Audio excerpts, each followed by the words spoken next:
Welcome back to another episode of the Twin Elements podcast, proudly presented by Venture Hunting and Outdoors. If you're like us and passionate about hunting, spearfishing, and many other outdoor-related pursuits, with an eagerness to fast-track your learning, then this podcast is perfect for you.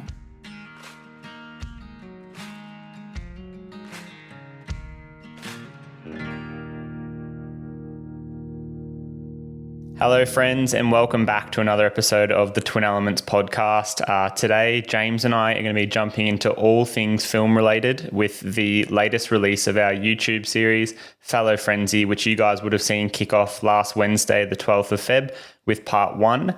By now, you would have seen both that and the trailer, so you sort of know what to expect and the tone of that film, which we're very keen to be releasing. We've got a highly anticipated 5-part YouTube series dropping over the coming weeks every Wednesday from 6 p.m. Australian Eastern Standard Time, so there's plenty of action there. In this film, James and I jump behind the camera and we actually follow close friend Nick Morton in the hills of New South Wales, Australia, in search for a mature fallow deer buck. So right in tune with this time of year. We've got this film series dropping just before the rut to hopefully get you guys nice and keen. And then today we're going to just do a deep dive into all that and do a bit of a behind the scenes breakdown of this film series. We hope you enjoy.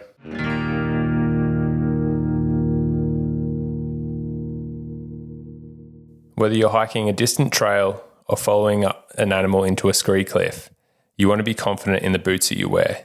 And for Ayden and I, that means Lower. We've been running the Lower Ranger GTX3s for over 5 years now without even having a blister. We've teamed up with the Lower team to extend their generosity to you to get you a unique 10% off code by using the code TWINELEMENTS10 at checkout for your next order and so you can try them yourselves.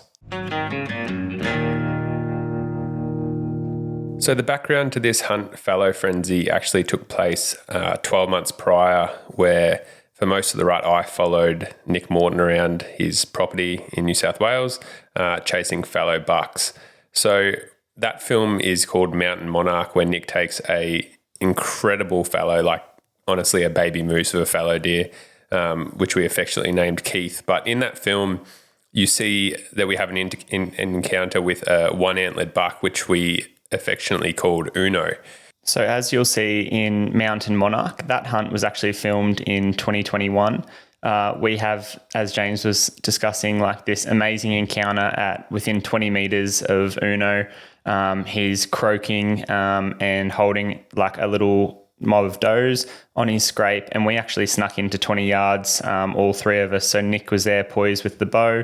We were actually hoping it was Keith, the target buck from that year, but unfortunately it was Uno, and at the time he was definitely a shooter, but he'd broken one antler. So Nick, being the bow hunter that he is, and obviously having some selection criteria, thought that on this private property that he has access to, the risk of, passing him up and then having him get shot by another hunter was fairly low. So he elected to obviously let him pass. We had this amazing encounter where we filmed him for probably 15 minutes or so, just going absolutely hard on his scrape, croaking, scraping up the ground, digging it up, urinating on himself, chasing other bucks around, which you can all see in our previous film series, Mountain Monarch, on the YouTube channel, Twin Elements YouTube. But yeah, we essentially like film that film, and it's amazing, and like those mountains for us hold a dear place in our hearts, just filming Nick over the years. But yeah, 12 months later leading into this film, it's now April 2022, and as James was saying, we'd started getting trail cam photos in March of Uno, and Nick had sort of let us know, like, boys, get down here. I think this is the year where Uno is going to really pop, and he's got both antlers. Like, he had these cool little characteristics, which we'll be able to see in the film, and it was nice to just pattern a deer and go from, a potential shooter in 2021, unfortunately had that antler that was broken, to 2022. He really just popped and sort of got all these extra points. He had these gnarly kickers. He had extra points coming off his brow tine, just the extra added mass and weight of an extra year of growth.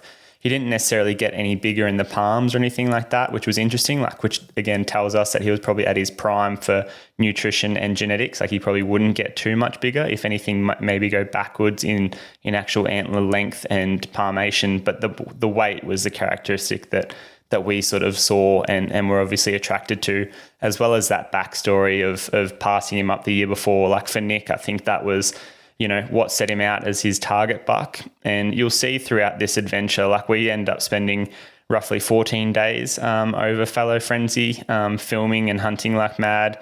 And all the experiences that we obviously captured, you'll be able to see in this 5-part series. And we just hope that, you know, the amount of effort and addiction for this sort of lifestyle and hunting really shines through in this film. So as Ayden mentioned, this film took place over 14 days, which we've then put into 5 different parts.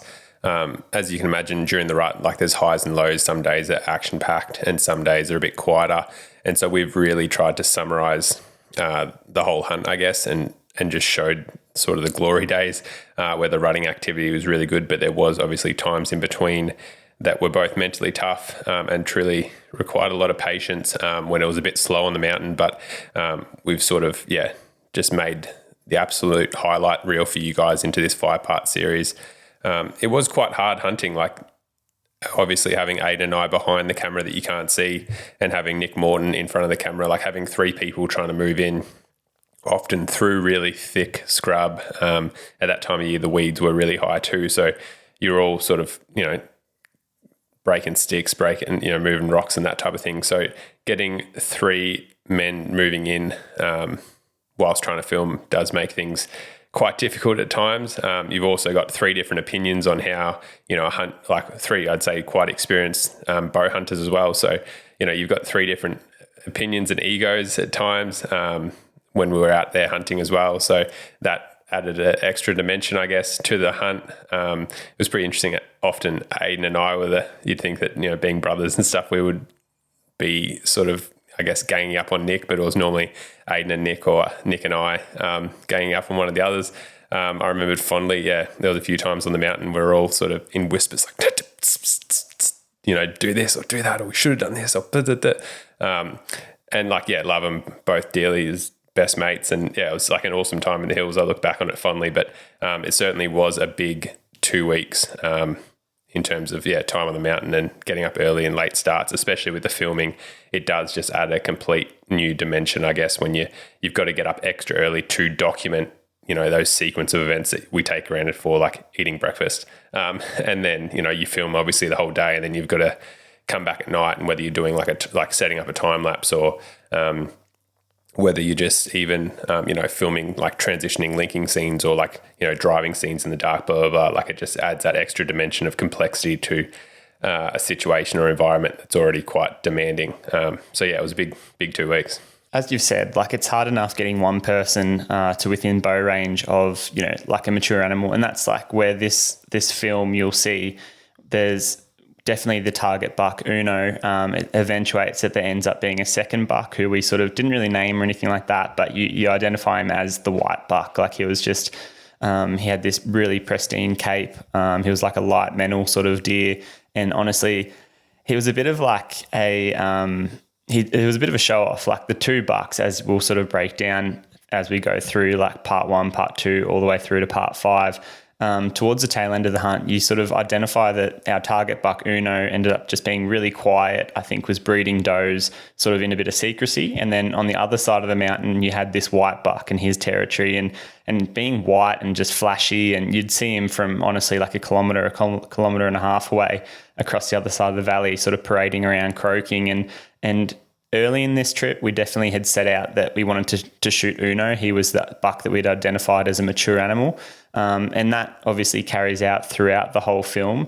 But as I was sort of discussing earlier, with 3 of us trying to get into bow range, it's hard enough with one person, let alone you just things that you can't take into account, like the amount of like scent and human odor that you're leaving around the mountains, or even if, you know, there are so many instances where we call young bucks in, or we're sitting on a scrape and a young buck or a spiker or a group of does come through, and we have these awesome encounters, but eventually, you know, those animals just do a loop around us, and because we're in their atmosphere, and they obviously can sense our presence after they've been around for 15 minutes. Like you can hide one person a lot better than you can hide three effectively, and that's just something that we obviously set out with the clear goal in mind to film and record it, and no doubt it would have been 100% different this hunt if Nick had gone about it himself. So that's where, like, we've had some magical hunts with Nick over the last 5-10 years now, and like we've really developed this great friendship with him, because we're all very similar in the sense of like we set these goals and we want to achieve them as a group. And like whilst sometimes it would be easier to just shoot a buck off film or shoot whatever, it is something that we all strive for and sort of keep each other accountable. And through that, when we do achieve like, the highest of highs, which like you can go back and watch Mountain Monarch from last year when we released it, the stoke and gratification that Nick has, like you can just see how proud he is of the accomplishment he's sort of achieved. And then obviously we're there to sort of celebrate with him and film it all. And that's just like memories that each of us will have in the bank until our last moments. But I guess for us, I was just going to add and I think we discussed it in our first podcast actually, but it's like, I would rather shoot one animal on film with my brother, like filming it or something, than shoot 10 animals off film now. Cause it just means like so much more. And I think Nick, like when we're with us, obviously is the same. Like he will actually prioritize the filming side, which, Ayden and I are so thankful for, because it's pretty rare firstly to find someone, that is sort of a bit flamboyant, in terms of filming, and has a bit of flair about him and stuff. So you need like that interesting sort of character to emphasize the highs and lows of hunting,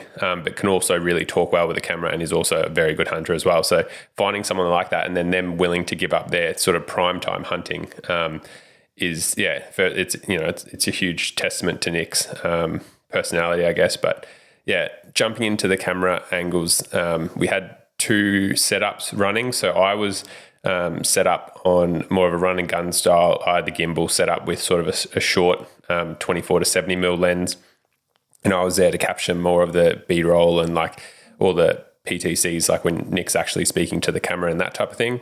Ayden had the big old clunky setup where he had set up on a tripod more of for I guess filming like the wildlife scenes and whatnot, and the actual sort of action, I guess, where he had, a camera set up with a big 150 to 600 mil lens. And that was obviously, designed for more actually filming the hunt, whereas I was sort of, filming the intricacies, I guess, and sort of the little B-roll connecting scenes of Nick walking and glassing and all those type of fun things. And that's where, like, for us, it's super hard to give a full portrayal of what a hunt is like when it's just myself filming James or vice versa. Whereas for this hunt, it's one of the first hunts where you see, in our mind, like a complete bow hunt take place, where we're able to film that like point of view over the shoulder, which is probably one of the most important shots. But then which is what James was capturing over the shoulder of Nick in a lot of these encounters. So you see fallow deer come in, you've got the wide angle shot, Nick in the left-hand side corner, the buck or whatever in the right-hand side corner. You can see that whole scene and film and everything take place as it would if you were there in the flesh. And then with the affordability of having like 2 of us there, it just gives us, the close-up shots and those more intricate shots of that same buck. If he's croaking or scraping or rubbing a tree or whatever, we can do a lot more cuts and transitions as well and show you exactly what it would have been like if you could watch it through your eyes. So there's just so many benefits to that. But obviously with all these benefits, it's hard. You can't show the amount of effort and things like that are going on in the background. So like, each morning we were waking up at like 3:30 a.m. on these trips, and, it was giving ourselves way excessive amounts of time. Like normally we wouldn't have to. For example, I think it was getting light at like 5:30, 6 a.m. or something like that. But simply because we had 3 of us that needed to get ready, we had to film extra shots. We were packing up time lapses from the previous night, all these scenes that we have to sort of get, which we're doing. But even just like making brekkie in the morning when you're a bit groggy takes longer. But then we have to obviously go and grab all our batteries for the day, make sure they're all good, charging batteries, packing our own water, packing our own food, making sure our boots are dry, like making sure we've got enough gear in our bag. So there's all these things that you're doing regardless of if you're filming or not. And then you just add in all the extra little things and like obviously trying to film things and show this story and share it all for everyone's viewers and benefit later on. But it's just interesting because, you know, we would do from 3:30, you'd do all that, make coffees, do the batteries, do whatever, pack up your time lapses, clean lenses, all these sorts of things, sort of like, oh, do I need this mic? You know, listen back to footage of the previous night and say, oh, that was a bit rough. What do we have to do? And then, you know, you set out on the hill at 4:30 and you're hiking in the dark for an hour or two. And then it's hard to sort of give that perception in a film without losing the viewer's interest. Like, you can't just show Nick hiking up a mountain for 2 hours, but the effort that goes into doing that to be ready at prime time is just something that's like, it's hard to show and actually give off to you guys as the viewers. Yeah, no one wants to see, you know, like often too, especially when we were actually hunting and targeting Uno in the first couple of films, like we would get there, and I think in one scene we showed that it was like 4:30 in the morning, for example. It was getting light at 5:30. We would get there well and truly before light and be halfway up the side of the mountain hoping to hear him croak. And honestly, I think he was croaking. I think we're just missing it, which we'll discuss in the future. But yeah, like we were putting in and doing everything we could to put ourselves in the best scenarios, especially knowing that obviously with 3 people, we had to take advantage of every opportunity we could get. So we were just trying to, I guess, like it's harder to capitalize on those opportunities. So let's try and maximize how many we get. And we were just doing that by, you know, pure grit, time on the mountain. And like we've discussed in previous podcasts with tips and tactics, like a great one is just getting up well and truly before light and trying to listen for croaks and roars. And then, yeah, moving in on them. And that's where I think with 3 of us, like we identified in that Mountain Monarch series as well as early in this Fallow Frenzy series, that if we could get up to a buck before daylight, be within like 100 meters off him as he's croaking, and then slowly in that grey light just slip into his scrape, that's what gave us like the best efficiency in getting close and having these close encounters. It was sort of a bit harder when it is daylight, and when especially James and I are sort of trying to film all this behind the scenes, like movement and can you redo that? Can you walk up that? It's like we kill that prime time a little bit by trying to film. So forcing ourselves to get to a spot early, one, it has like the best wind and thermals. They're normally sucking straight down the hill. But 2, like we can often evade the eyes of those does, which are, as James was saying in that Fallow Rut podcast that we did a few weeks back, the does are the ones that are going to bust your stalks. And like being able to slip into, like, again, it takes a lot of dedication to get up at 3:30 and then a lot of dedication to get up the mountain when you haven't heard a croak in anticipation that hopefully he's going to start up on daylight. And we were rewarded for that quite often throughout this trip, where, you know, the effort and the forethought of just understanding these animals and knowing that they want to be on their scrapes by getting up there, getting ready, sort of having a bit of, you know, invested interest in doing everything right for the case that hopefully it does pay off. We were able to reap that reward and have some pretty cool encounters with bucks over the 14 days.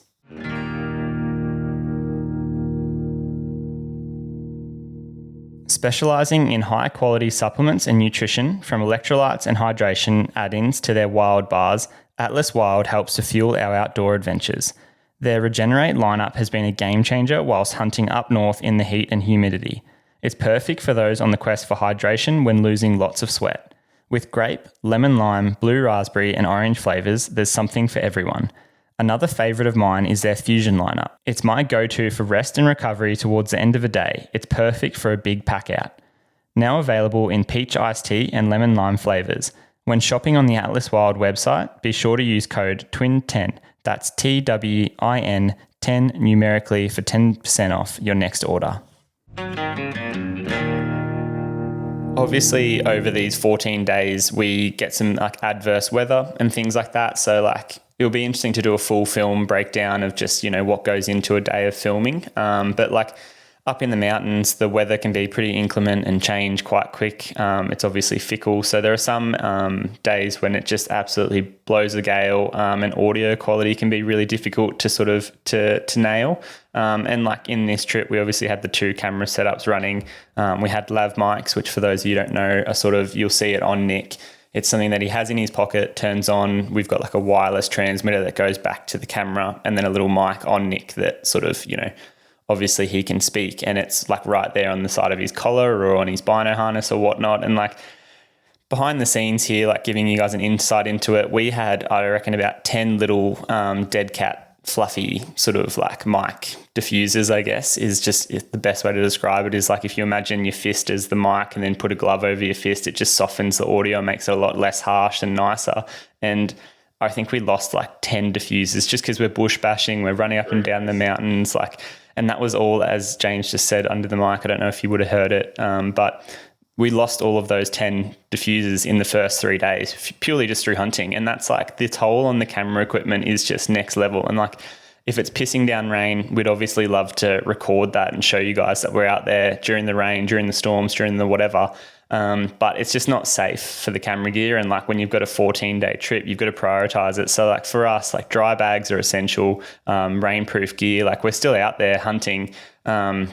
And that's the thing, like we want to obviously convey in these films, is that we're like mad keen about it. And sometimes the best hunting is during the rain, but it's just not worth, wrecking your camera gear for this scene that you can barely even see through the lens, or the lenses are fogging up, or like one of the common occurrences with all this type of stuff is like, you'll have a battery that you're getting in on the scrape. You can hear the buck. So at about 50 meters, you'll be like, Nick, give me 1 second. I'm just going to change my battery. You change the battery. It's got 96% battery or something like that. And then you get up to the scrape, start recording, and then it just drops down to 3% because it's so cold and frigid out there on the mountain that, you've had this battery in your pocket or on your chest, like sitting close to your core, trying to keep it warm. But again, these batteries and camera equipment, they're fickle sort of things. They want to perform in the best conditions, but when it's raining or cold or whatever, or foggy and stuff, it can be a real nightmare. And then you're trying to like fix this camera or swapping cards because the card's full of 4K footage, and you're sitting there like mumbling to Nick, like, don't shoot, like it honestly, it's stuff that you wouldn't believe happens, but like old Murphy's Law, it's always when a buck comes into view or something like that the camera battery will go from, 100% to 10%, or the card will be from, quite, full to you've got a 15-minute encounter and you're filming most of this 15 minutes, like you need card space. So just all these little micro battles that you sort of don't even see or acknowledge are going on in the backgrounds. And that's where, like, again, testament to Nick, like we'll talk a little bit about Nick here in a second, but like he's just one of the most like understanding people I think I've ever met. Like he's so passionate about this, and no doubt like his success rates drop incredibly when we're there, but we also do like complement each other so well. And I think Nick knows that we obviously want him to shoot the bucks and things like that. And there are times that, again, behind the scenes, like you'll hear a doe call on the footage and go, oh, that was a great doe call timing by Nick. But it was actually James or I behind the camera still participating in the hunt. And like, I'm sure James now can talk about that Mountain Monarch film, but the big buck that Nick shoots at the end of that film, James actually behind the camera gives out a few doe calls, which pulls him up at 20 meters and Nick's able to shoot him. Yeah, as he went to turn away, those like doe calls that you hear, not to say that Nick, because there's a lav mic also, and then I was running 2 cameras solo at the time when we filmed that hunt. And so the lav mic picks up Nick do the doe calls, but he's probably like 2 seconds after me. And I honestly question, like I wonder if, I know it's all hard to tell, like it might have ended up being a better shot angle because the shot angle I gave him was pretty tight amongst the weeds and stuff, but he obviously got a shot away and, shot an incredible fallow buck. But yeah, he went to turn and I just went, bing, bing. And then, he stopped, and then, because I could see Nick was at full draw and he got a shot away. Whereas, yeah, when Nick did it like 2 seconds later, had the same train of thought, just maybe, that second slower. And, whether it would have been, he would have been able to slot an arrow, I don't know. But at the end of the day, we got the buck, so that's all that really matters. And that's where, for those of you that don't know Nick, obviously the people that have been following along with Twin Elements for a while would have seen like our earlier films, Mountain Boar Hunting with Relentless, which was a film that we did many years ago, where again, like Nick has cut his teeth on mountain boar hunting. This very same property first started off as just a boar and mountain billy goat sort of property. And over the last probably 5 to 10 years, it's really developed into a property where the fallow deer, after a bit of a drought, had trickled through and were looking for new country. And then it sort of settled there. And it's not like a massive population of deer, but the buck to doe ratio is actually pretty good, which, again, if you would have heard our fallow rut tactics, like that can sometimes be the most important for what drives a good rut. And over the last few years, as Nick's obviously started targeting, the fallow deer on this block, like we've had some really, really great hunts. And again, those hunts that we've done for deer with Nick recently, Nick's obviously carried through, and like he's been to the USA, South Africa, New Zealand, Europe, and obviously hunted quite a lot in Australia for like buffalo, pigs, all the deer species and whatnot. So Nick's a very accomplished bow hunter in his own right. And part of this, like we've formed such a valuable friendship through all of these adventures. Like Nick is one of the most disciplined, most hardworking hunters that we know or that you'll ever meet. Like he's one of those people that, we were obviously getting up at 3:30 to get the camera gear and things like that ready, but you never have to be like, Nick, or you get up, like it's day 10, get up out of your bed. It's like Nick's dedication to this pursuit of just a goal is relentless. And that's the way he actually conducts himself in life, like as a business owner and entrepreneur. Someone that works out hard, is, incredibly fit. He's marlin fishing. So I guess what we're trying to do here is just say, Nick's an obsessive like individual, and someone that we've shared plenty of amazing experiences with. And yeah, whether it's an animal with horns, tusks, or antlers, he's going to be essentially hunting it. So make sure you guys go over, give Nick a follow. I'm sure we're going to have plenty of hunts in the future that we can often talk about on the podcast and look back on.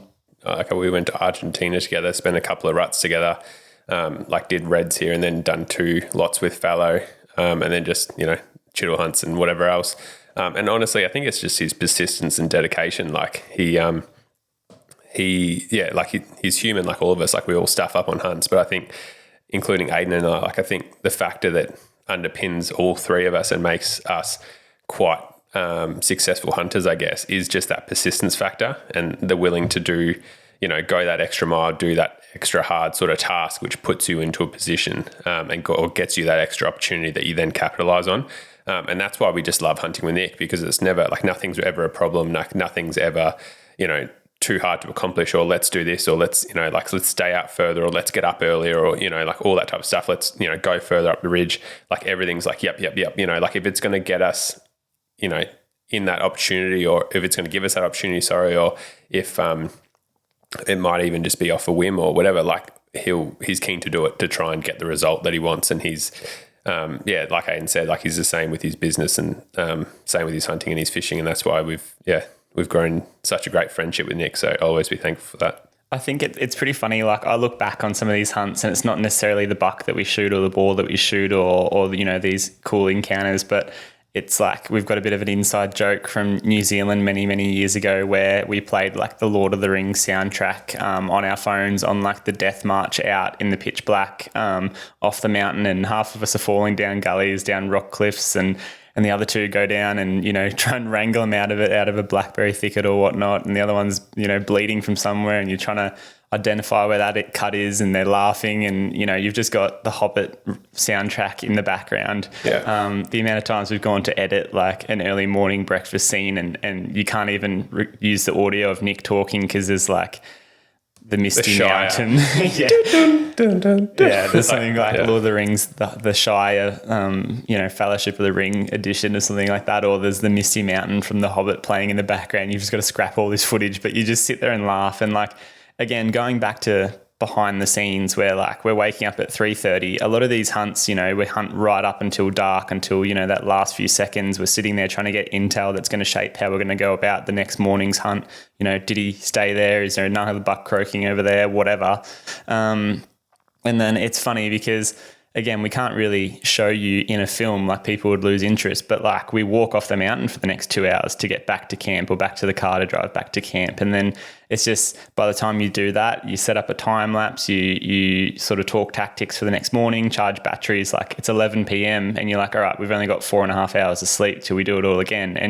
And that's where like that camaraderie and having the same goal, and like it goes back to anything in life. Like we did that resolutions podcast a few weeks ago where if you have mates that are going to keep you accountable and are high value people, like where, again, like you're going to relate best to people who are just at a core level very similar to you. And that's where like all of our goals in this film and with Nick are so relatable to one another, where it's like if Nick shoots a buck, it honestly feels like we all shoot the buck. And if we capture that film, like that sequence on film, we all celebrate that, and that links us together for the next, 20 years as we're, like we're going to talk about it forever. And hopefully, it honestly feels like an extension of our hands going out to you guys now with these films where like you can relive our experiences. You can listen to the Fallow Rut podcast, the Red Raw Tactics podcast, and like send us your success stories, because that's what, as a community, when you get people that are all like-minded and feeding off each other and succeeding, like that pie of success just keeps growing and there's more slices to it. Like, and that's the biggest thing with this hunting community and stuff is like,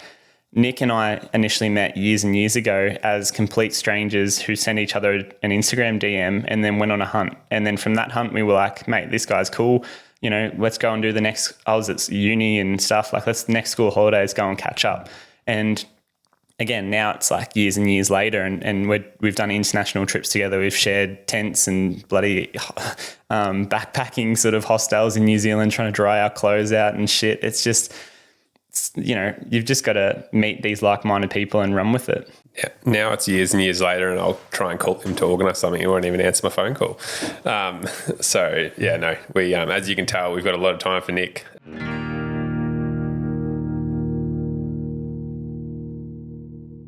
We all know that when it comes to great tasting coffee in the outdoors, you look no further than Dog and Gun Coffee.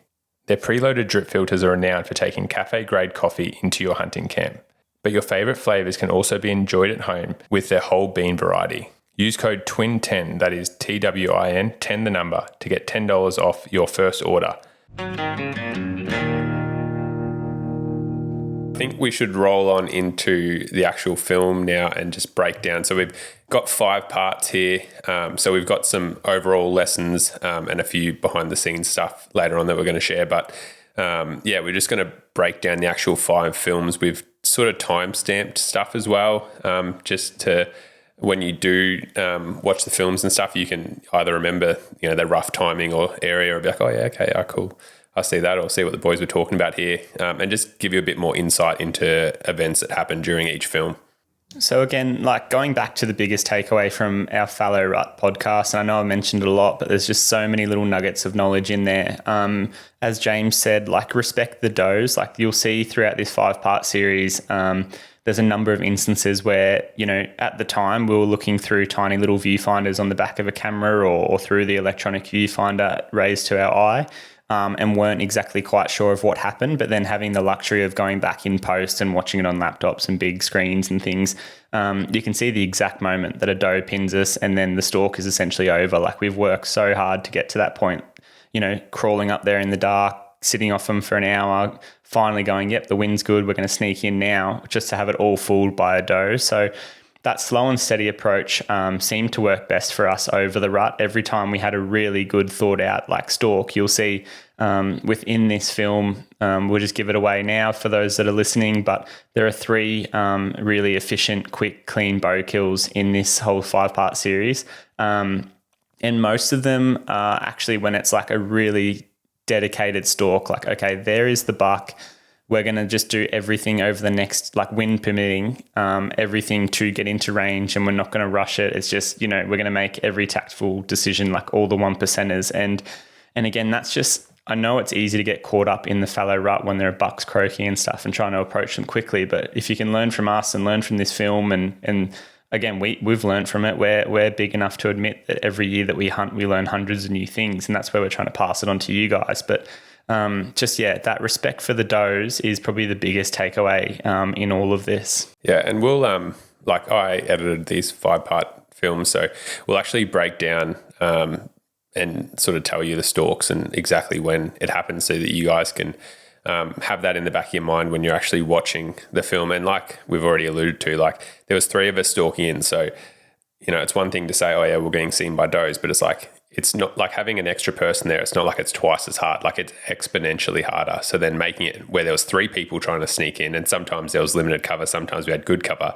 But the point is, like 3 people sneaking in, that's like so much more noise, so much more movement. And, it doesn't surprise me that we're getting, pinned all the times by does, but that's where, and we'll get into it more, but that's where like the stalks that we actually sort of probably took our time more were the ones that we were successful on.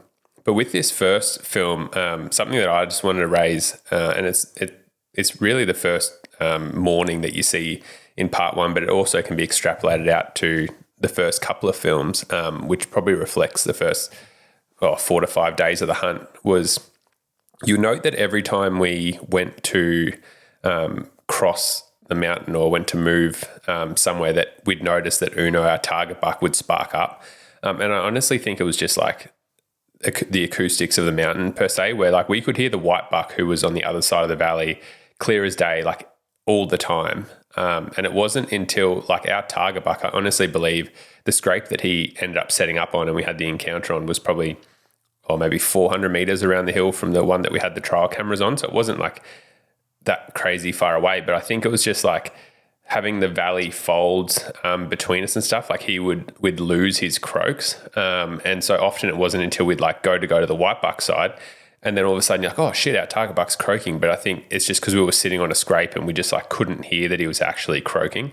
So that's one thing to take into account, when you're actually trying to, in this case, like we were trying to target the two biggest bucks in a very large area. But yeah, just one thing to take into account, like when you can't hear croaks or like, where moving around, especially at first light, two different potentially glassing points or, listening ridges in the first thing in the morning is definitely going to be a handy tool to try and locate, new areas or where bucks are croaking. Whereas if you go to the same spot on the mountain every time at first light, like I think you're going to be missing croaks. And I think part of the hesitation initially, like you'll see our moral like debate every morning was, we know this buck's there because of the trail cameras. He's using this ridge. We haven't spooked him. We can like sometimes hear him as we're going up to him, but then it always just went quiet as we got up towards this scrape. And sometimes it was from 200 or 300 meters away. So we knew we hadn't actually busted the does yet. But then as James was saying, as we got closer to where we thought he was, like I think the folds in the mountain, like if you can imagine, putting your palms together and making a V between your left and right hand, in the mornings we'd park the car in the middle of the V and we'd hear him on the left-hand side. So we'd run up that mountain, get up there in the dark and be sitting there.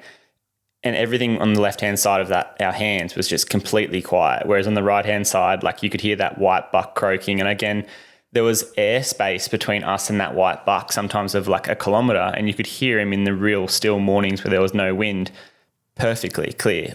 And then as soon as you're like, all right, let's bail off the mountain, bail off this plan where we've been sitting on a scrape waiting for this buck to croak up on our side, you'd get down to where the car is. And I think just because you'd like got rid of all those sort of topographical folds and there was just airspace between you and the buck, like he was able to project straight out into that V or that valley, you would hear him again and you're like, all right, shit, let's get back up there. But we would do that and get up there, and then it was sort of like a weird time in the morning where the thermals were changing. So we're like, all right, the thermals are starting, the sun's starting to hit the valley and we'll go up above him.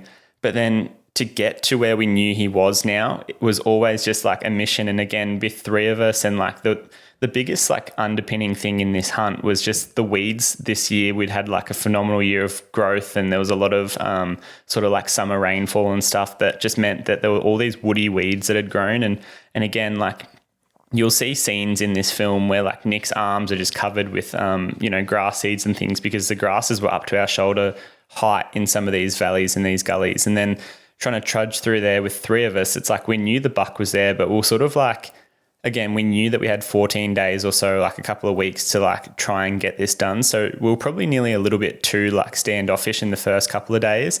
And as you'll see, like we had this white buck, which, was clearly strutting around, grunting, just dominating a hill opposite us in a quite stalkable open spot. Because it wasn't initially our target buck, we were sort of there a little bit stubborn, being like, nah, we're going to sit on this scrape until, it was like our downfall. We're going to sit on this scrape until our target buck comes back. And like we had no real intel that he was actually using it during the day. Like we did have trail camera footage of him using it up until a couple of hours before first light and like a couple of hours after dark and stuff, but it was all nocturnal use. And we think that he was living on that side of the mountain, obviously.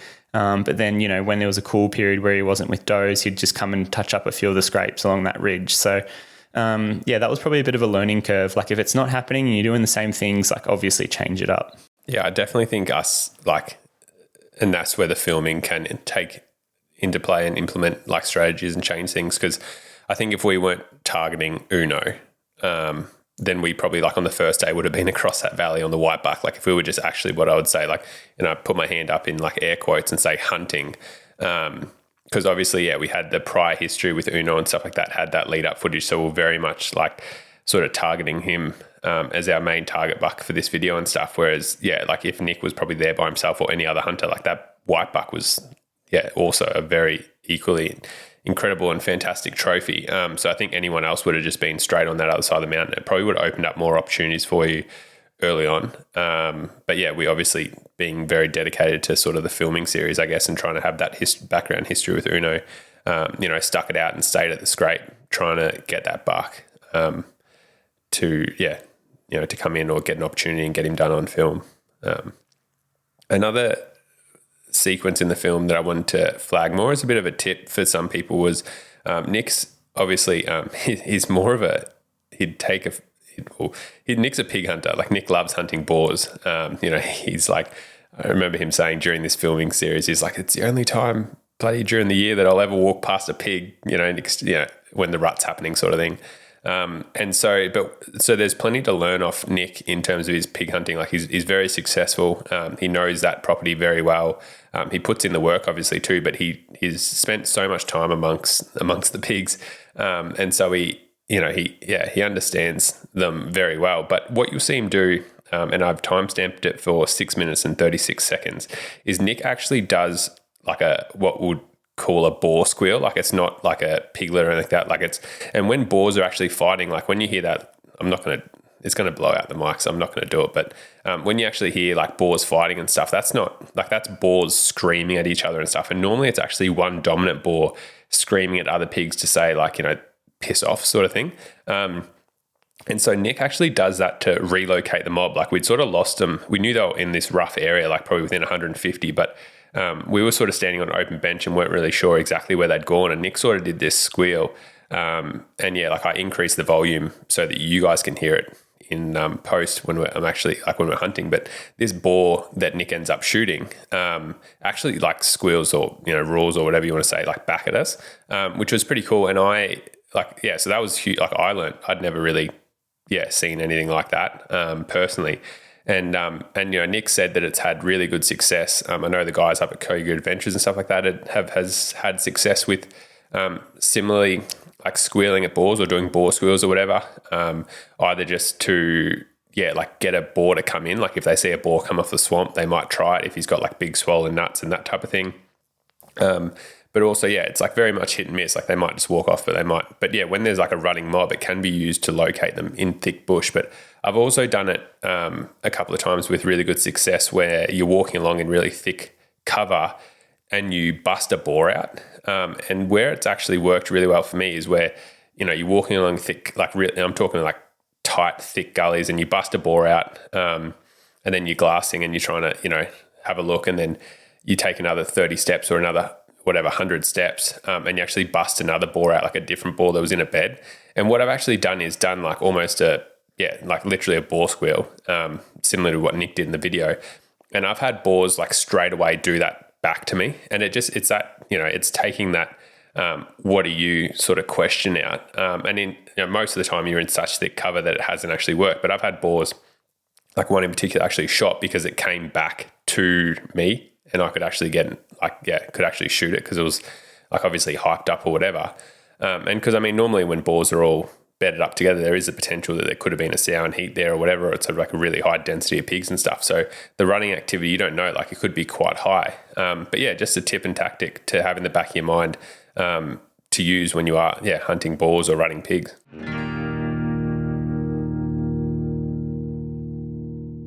Originating in Texas, USA, Numa Outdoors has formulated a durable, breathable, quiet and comfortable camouflage lineup for all terrain, seasons and pursuits. You may have seen us across our socials running the new Renegade lineup in our recent Northern Territory adventures. That's because the Renegade lineup is perfect for early season, hot and humid conditions in the heat. We're pleased to announce that the Numa camouflage lineup is stocked exclusively by Venture Hunting and Outdoors here in Australia and available now. Head to their website to check out the whole range today. So that rutting boar activity sort of rounds out part one, which, as I said, now you'd be able to watch. It's been released last week, Wednesday, and part two is going to come out this Wednesday, just after you're hopefully hearing this episode drop. So that brings us into part 2 of Fallow Frenzy, where, to be honest, this morning we effectively get sort of fogged out. The mist and fog was just so dense, and this sort of epic blanket of just white cloud almost right down in the valley floor. So we could hear grunts and things like that, but the visibility was like ridiculous. Like we tried to film parts of it as it sort of cleared, and just to give you guys perspective, but we sort of put the cameras away and we're just sitting there sort of, again, with that dense blanket of fog. It was almost like the air pressure and everything had changed, and like the normal wind patterns just weren't reliable. So we sort of effectively try to like get out of there, not really spook anything, and then elected to sort of bail off that side of the mountain and go to a completely different corner of the property that we hadn't really checked out to that point in the rut. And we're glad we did, because as you'll see, we sort of go and find where there's another buck grunting. And then again, by the time we moved over there, it's mid-morning, the buck actually shut down. We'd seen plenty of goats, pigs, other deer traveling on the mountainside that morning. Got a little bit of footage, and then we decided, look, it's sort of actually heated up. The activity's gone quiet. We'll go back to camp. But when we returned to that spot that afternoon with the anticipation of hunting that boar as the evening cooled down, that buck, as the evening cooled down, sure enough, as soon as we sort of got settled in, we heard a croak and made our way towards it. And then it's one of those things with the evenings and afternoons, it's like that race against the clock that you've got in the back of your mind. So like for me as a bow hunter, I much prefer the morning stalks where I can locate game, get in on them. And then if I need to, I've got all day to try and get it done. Whereas again, in the afternoons, like they're normally bedded or just a light bit of activity, and then they start moving and feeding, and it's often away from you. So you're continually playing this game of like cat and mouse, trying to catch up to them. But if you want to jump towards about 6 minutes 30, 6 minutes 40, somewhere in that ballpark of part 2, you'll be able to see what I talk about here. And we actually, again, this is where in hindsight, we thought it was like a young buck that passes through in front of us. It's this young chocky buck, what we termed. And Nick passes him up. We have this awesome encounter with like a great fellow buck where he comes through. We actually heard him on a scrape, let out a croak, and we gave a doe call from about 100 yards away, and he comes right into another scrape that we were sitting off. Beelines right past us at about 10 yards, and as you see in the footage, Nick would have been able to take that buck if he had have decided to. But it wasn't actually until sort of like hindsight where we watch back the footage, and like that buck had sort of short stunted antlers, but the maturity and mass on him was actually quite impressive. Like he was actually quite an old buck. But the reason I've mentioned this is not as like a learning experience. Like again, Nick was completely happy to pass him up, but it's more just, I wanted to allude to that buck to doe ratio. So if Nick had have shot this buck, which you'll see in the footage he was very capable of doing, the next chain of events sort of wouldn't have been set in motion. And this just comes back to what we were talking about in that Fallow podcast a couple of weeks ago with the buck to doe ratio. And if you are keen on getting some meat or shooting something, and it's not the buck that you're after, try and pass up the bucks and the spikers and things like that and shoot does. It's just going to enhance your rut, because we let that buck go. He obviously went around the mountain and then sort of popped up on the other side of the ridge. And I think his presence actually got another buck in the area in the vicinity to spark up. And then suddenly, from passing up a buck that we didn't really quite want to shoot, we've now got another stalk on our cards. And that is just a testament to, like, you don't have to shoot every single thing that you see in the bush. We'll often stop for a kookaburra eating a mouse or a kookaburra eating a lizard. And then by watching that, a big boar just walks past that you would have missed if you had have kept going down that game trail trying to charge off and get to the next spot. Do you know what I mean? Like, I think things happen for a reason in the bush, and the more like patient and deliberate you are, and like just appreciative of, sit there and watch the roos. Don't just bump through them, because you don't know the trickling and cascading effects of like your actions in the bush. But essentially, around that 9 to 10 minute mark of this part 2, we get onto this second buck, and I might even let James take it over from here and just like give a bit of an insight into that stalk, because again, I was on the big camera a little bit further back recording like a separate view. But I just want you to focus in on, if you do watch the footage, part 2, which is coming out this week, just watch the moment that it sort of leads to us being able to shoot this buck, where that chocky buck that we passed up, minutes earlier, have done this big, long, elaborate stalk to get into range. He actually is the reason why we shoot this, other mature buck seconds later, sort of.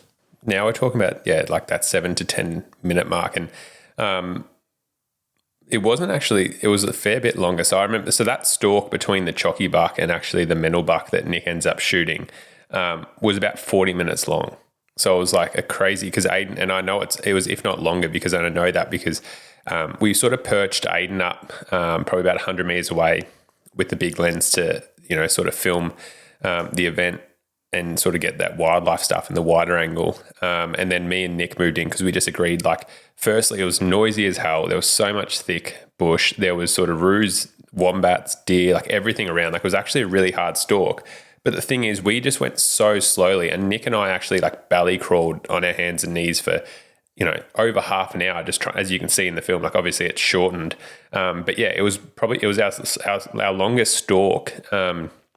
And we just crawled and crawled and crawled and crawled and crawled. And it's incredible. Like, we often think like, oh yeah, like the deer, you bust them, or, they move frantically and stuff. And that comes back to like us. Like, honestly, they don't actually move around that much. Like, I think that often when deer, especially bucks, move off scrapes, it's because we've scared them. And that's where, like, if you took twice the amount of time, well, you'd probably be in a better position at the end of it. And that's what happened with us. Like, we, after so much crawling through all these like little thick bushes that were just like prickly as all hell. Like, I remember just being like spike, stab. Yeah, we got ourselves into a position where we were about 50 meters off this buck. He was up on top of the ridge with a couple of does. And so Nick let out a couple of doe calls, and he sort of was croaking, like looking down at us and stuff, but wouldn't commit, I guess. He's like, mate, I've got my girls here. Why am I going to like walk down to you? You know how this works. The does come to the buck, so you sort of come to me. We had this bit of an open bench, so we couldn't really cross it with the position they were at. So and the wind was good, and so we were just being patient. We were just sitting there. And the thing that you'll see in the video that actually got him to commit is that chocky buck that we'd had, the older buck, or old buck, as we discovered now in hindsight, actually crosses the gully and comes up with all this commotion that's going on, because we were doe calling, the does themselves were doe calling because the buck was chasing him and stuff. Like, there was a lot of activity around, and this chocky buck comes up, and then that was enough for the buck that Nick actually that he shoots to be like, oh shit, like, I've got to be defensive here and go and defend this doe that I don't know, that's singing sweet melodies at me, I guess. And so he walks down the hill, and then ends up like we doe call him in, and Nick shoots him sort of quartering on it. Oh, I don't know, it was about 15 meters. It was pretty cool actually. Like, the buck runs past Nick when it dies, and like, honestly, Nick could have put his arm out and like grabbed the buck, which was pretty cool. So yeah, it made for like a really sick stalking sequence. But yeah, it just highlights like really taking that time on the stalk. And yeah, we honestly, I can say we did every single thing right. Like, we took our time. We didn't, like, we could have got up and like stretched our backs and maybe done that like half awkward, stalk in or whatever, but we like prioritized like belly crawling up this mountain, trying not to turn rocks, like trying to, getting like, is it prickly acacia or whatever? But yeah, just getting absolutely stabbed by all these tiny little thick bushes.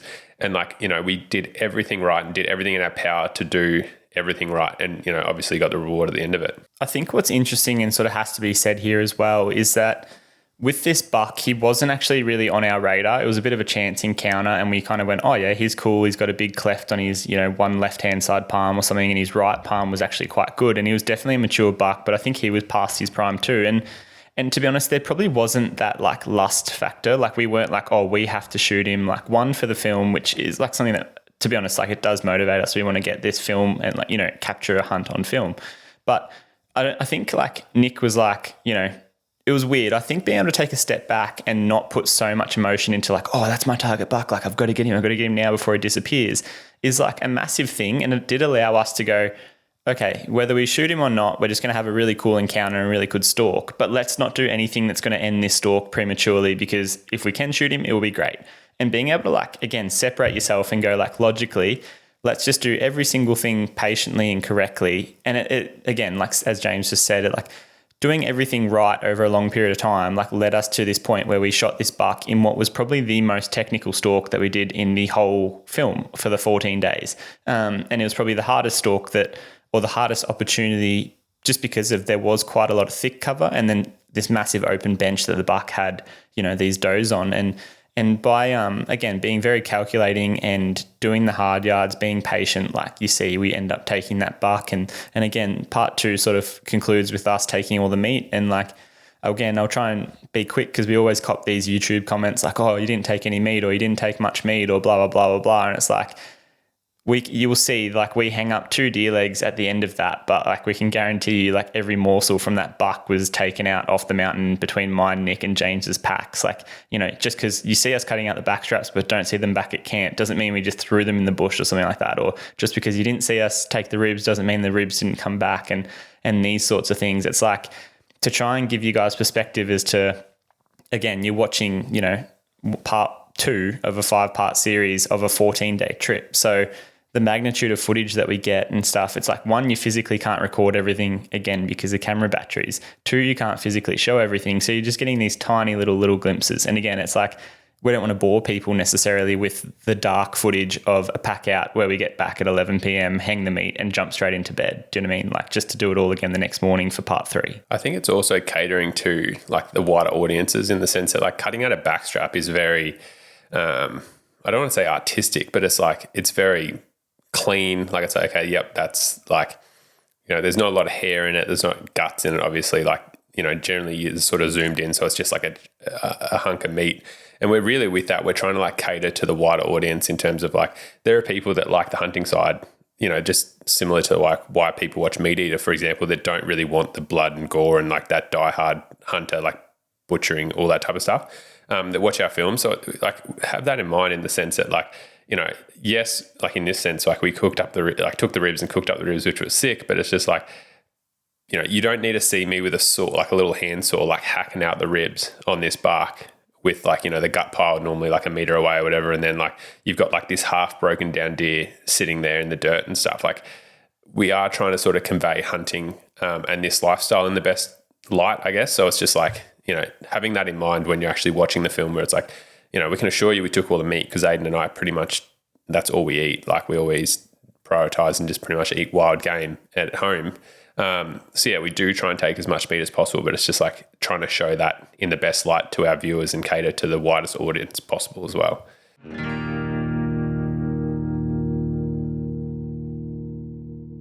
Need a caffeine hit? We've got you covered. Power your passions with OzCaff Energy. Designed to be convenient, discreet and portable, these small caffeine pouches pack a punch and will get you out of those lows in no time. Place one of the pouches under your top lip for rapid absorption with added benefits of 0 calories and 0 sugar. There's nothing to lose. Use code TWINELEMENTS for 10% off your next order. Alrighty, so transitioning to part 3. Now, this film, we're going to be very upfront about it. We want to see who's got a keen eye and want to hear if anyone notices anything in the film that's a little bit odd.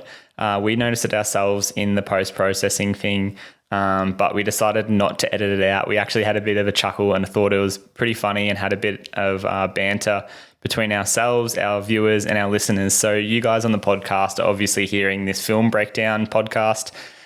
We want to see if anyone can send us a message with like a timestamp as to hopefully what we're alluding to. Hopefully this doesn't open up an avenue for you guys to pick apart the film here we go. And give us 100 different feedbacks saying, oh, color grading was off here or this or this. It's not anything to do with like color grading or audio or anything anything like that. It's just a visual thing that you will see in the film if you got a keen eye and laugh. Like, it's just... I didn't see it, to be honest. Ayden, it was actually our final export where, you know, so the way, like, it's such a long process doing their videos, but, you know, you do each step and then you export it. You know, I watch it and Ayden watches it, and then we say, yep, we need to fix the color grading or the audio on this and blah, blah, blah, get everything right.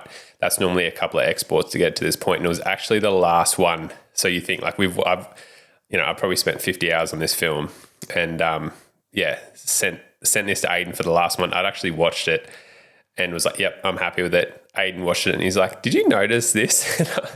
I didn't believe him. I was like, nah. And I had to go back and look at it and I just laughed. So anyway, we talked about it. We've left it in there as a little behind the scenes cut. It's pretty funny actually. But yeah, I'd be keen to see you guys. If you see what we're talking about, send us a message. It's worth a laugh. Yeah, we'll give you a hint. Like it's in acting.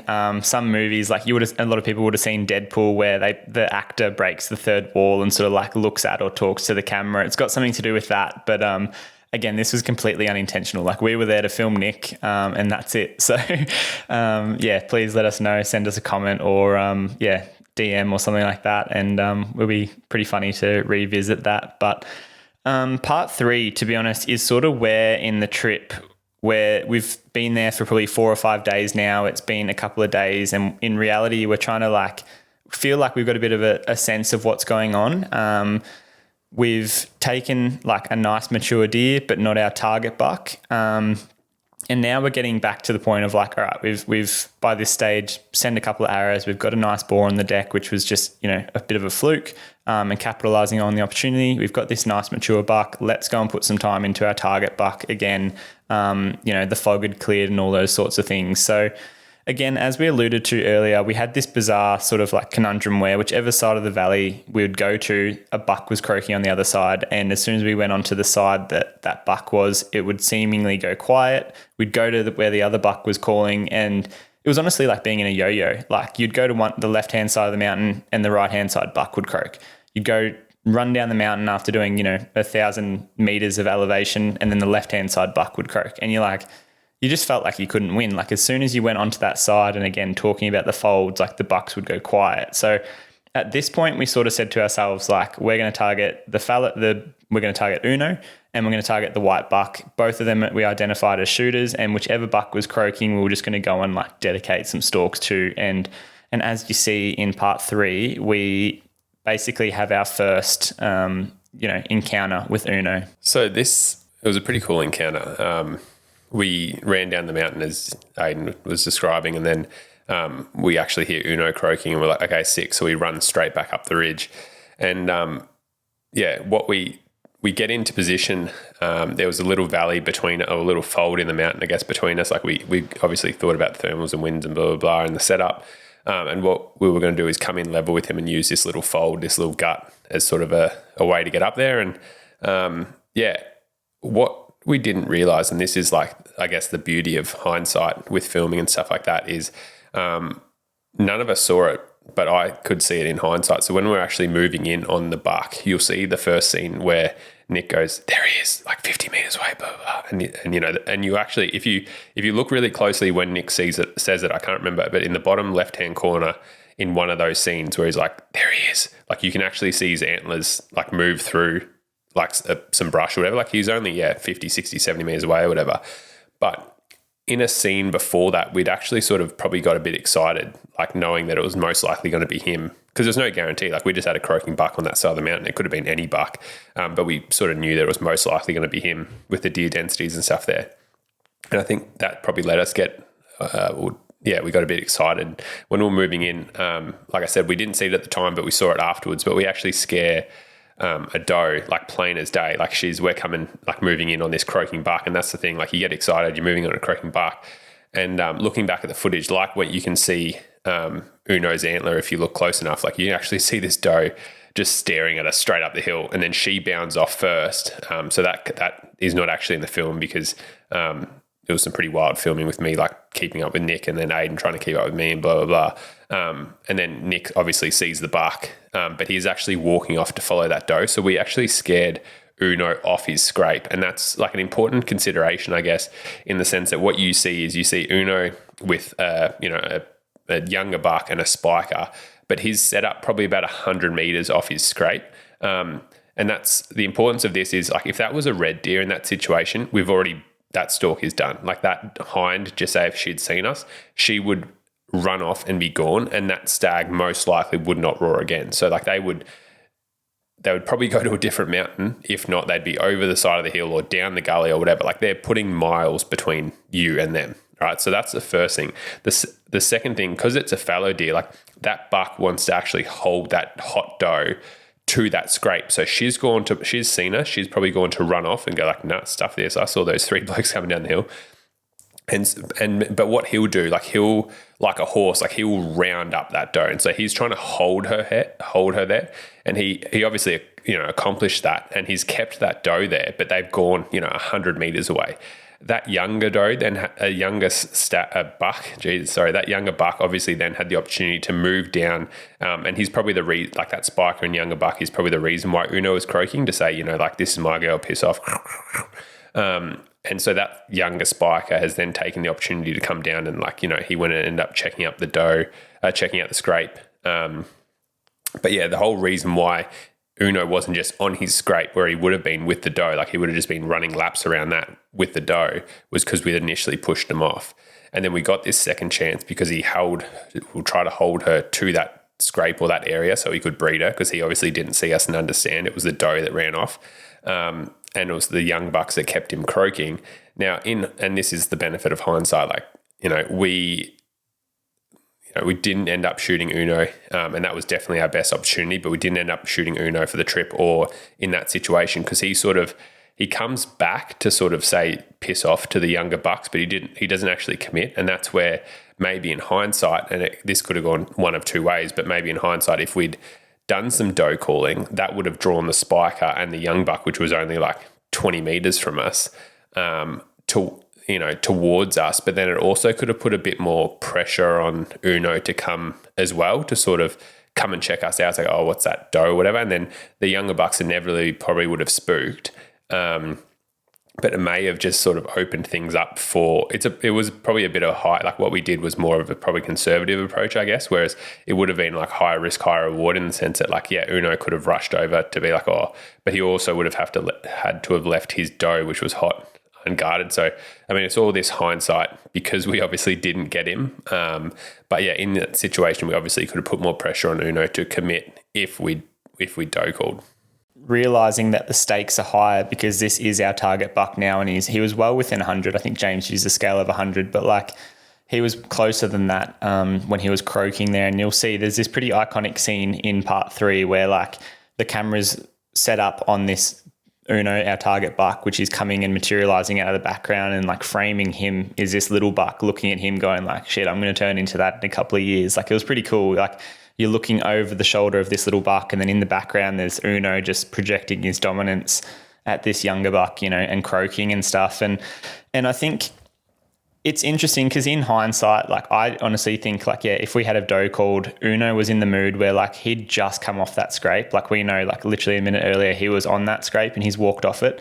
And the fact that I think if we had have hind called, and just being the chaotic nature of the fallow rut, like the younger bucks would have certainly turned and come to like, instead of looking at Uno going, oh, he's got the girls over there, they would have gone, oh, there's a girl behind us on this scrape, which we're closest to, like great.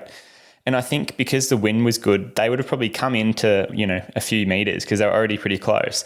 But as soon as like you create that competitive edge between Uno, where he can obviously see the young bucks and he knows that's his scrape, like he's put resources and time into that. He was holding a doe there less than a minute ago.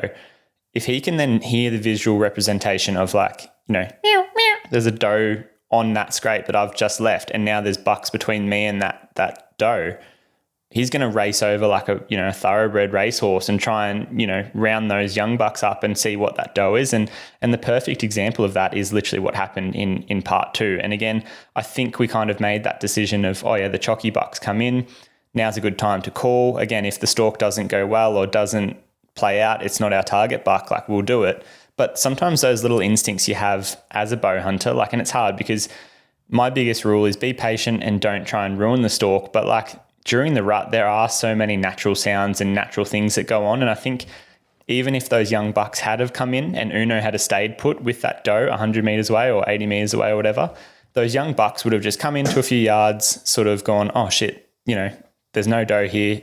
What's that weird figure behind the bush? Oh, there's another one there with the camera in front of his head. Oh, there's another one just down the hill slightly with the tripod and the camera in front of his head. They would have worked out that there's something wrong. And then by the time they circled around us to try and get the wind right, they probably would have bounded off down the hill without an actual, like physically altering the hunt or scaring or educating Uno, who was by that stage, 80 meters away and hadn't come in. So I think like, especially during the rut and raw, and that's probably why it is one of my favorite times to hunt, is that you do have the avenue to play on their like excitement and their frenetic energy, like and do these calls and try a few things that you normally wouldn't. And again, like doe calls are extremely safe in my opinion to do. It's not like you're sitting there on your scrape rattling, moving 100 meters, rattling, moving 100 meters, rattling. In that instance, I definitely think it would have been a pretty good tactic to try out. But again, watch part 3, learn from that little bit of footage. And again, it might not have worked. It might have. That's the benefit of hindsight. Before we jump on to part 4, it is also worth stating that We spoke a lot about, does in estrus and factors that affect does, and you can hear all of that in our previous Fallow Rut podcast. But at the 12-minute mark, roughly, of part 3, there is a visual representation of a doe standing to be mounted. And interestingly, it's actually a doe, she's in estrus for up to 24 hours, often around 8 on average.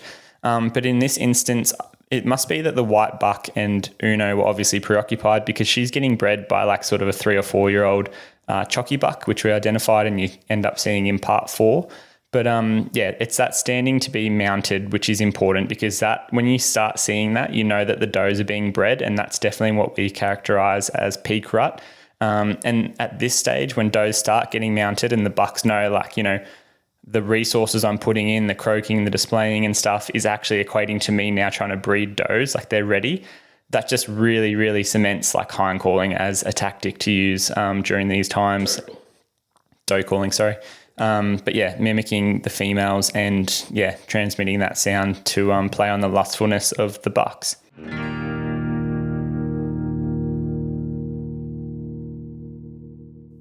Venture Hunting and Outdoors is Australia's premier hunting retailer. Venture started from a team of passionate hunters with the mission to give Australian hunters the resource they deserve. Through community events, top quality gear, exclusive deals, and expert guidance, Venture is more than a hunting store. It's a community. Check out their incredible mega store in Brisbane today, or head to their website to shop all things hunting and outdoors.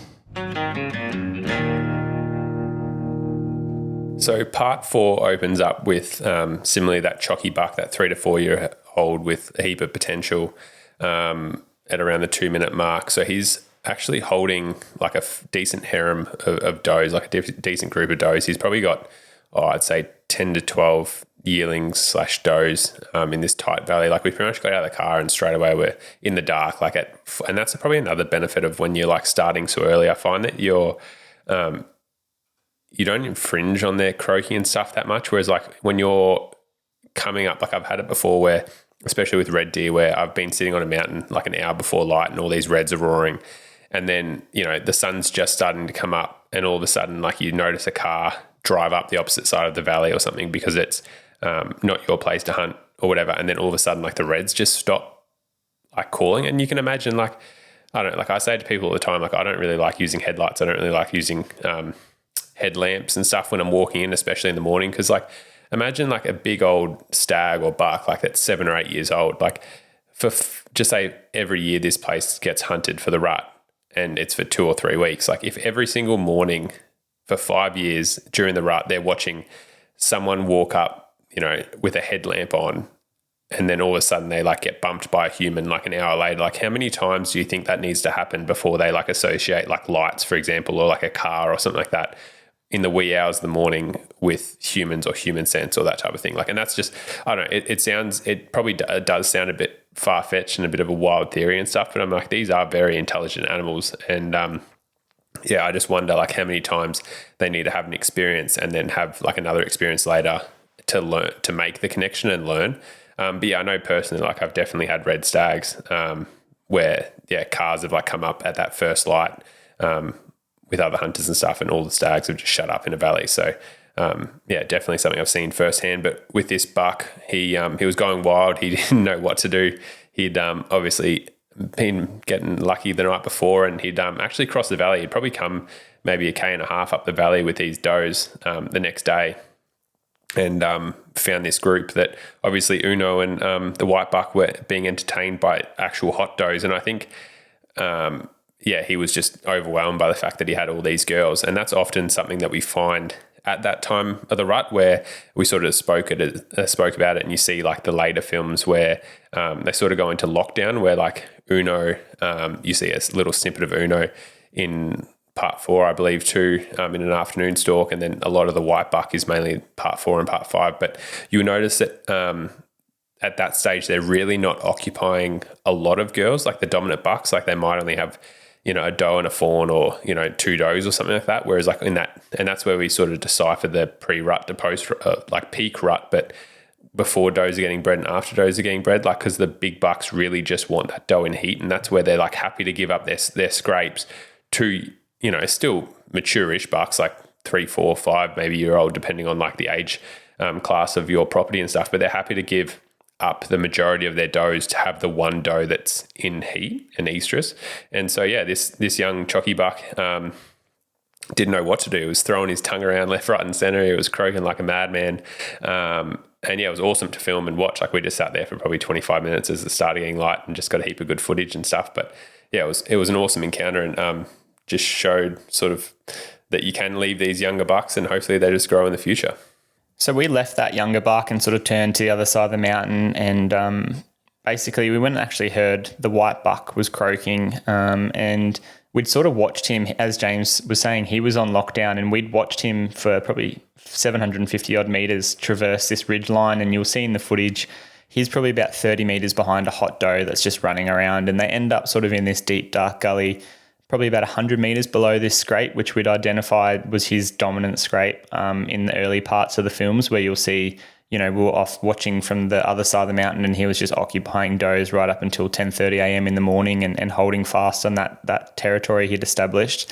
But what we decided to do again, because by the time we got up there was actually sort of mid-morning and he was only letting out a croak every probably half an hour or so. Like it was very intermittent and very quiet. Like they were sort of half-assed croaks. And so we sort of established ourselves on his scrape at about 15, 20 metres off his scrape by some good trees and set up there, just hoping that, if he lost interest in that doe, and in hindsight, it was probably a mistake. We probably should have crept in and it's amazing what you can sort of get away with if you just take one or two steps, sit there, assess the situation, glass. Like as James said in the Rut podcast, your binoculars aren't just like an expensive piece of jewelry around your neck. Make sure you're using them. And even if he was in really thick cover, I think because he was distracted and we'd only watch him go there with one doe, there would have been a really good opportunity to shoot him, similar to that film Mountain Monarch, where, Keith had, which was the impressive buck that Nick shot the year before, had two does and they're in this thickest, nastiest, tucked away, what we call hidden valley. And James and Nick were able to creep into sub 20 metres and shoot him because he was just preoccupied and non-lockdown. So we ended up sitting off his scrape, which was the decision we made at the time. We had a little young spiker walk through and that was about it for the morning. And then we sort of bail out and go back to camp. But part 4 and 5 especially is where I think that's, for us, reminding you that it's a 14-day trip. We've been waking up at 3:30, for a number of days now, at least a week beforehand. We're starting to get a bit fatigued. We're starting to probably doubt decisions. Nothing's necessarily worked to us as we wanted. We've had an opportunity on the target buck and didn't sort of capitalize on it. These conversations and bickering between ourselves and the egos and things are starting to come out here. So it was just an interesting time where, we're obviously tired, fatigued, we're at a caloric deficit. And then, just things happen. And in hindsight, again, it's I wonder if we were doing the right thing. But at the time we thought we were, and we're just putting in every little bit of effort that we could. I think time stamping that stalk at 4 minutes 30 where we were sitting off the scrape and the white buck sort of in the valley, probably 250 metres below us, croaking. I just want to sort of emphasise what Ayden was saying. It is incredible. He was probably croaking we could hear him quite clearly, but he would only croak every 10 or 15 minutes. But it's incredible how he did it for probably an hour. And so that's in hindsight, obviously, what we've said multiple times now, when you're filming, it does change your thought process and stuff. And it's okay, he's croaking in a really thick gully.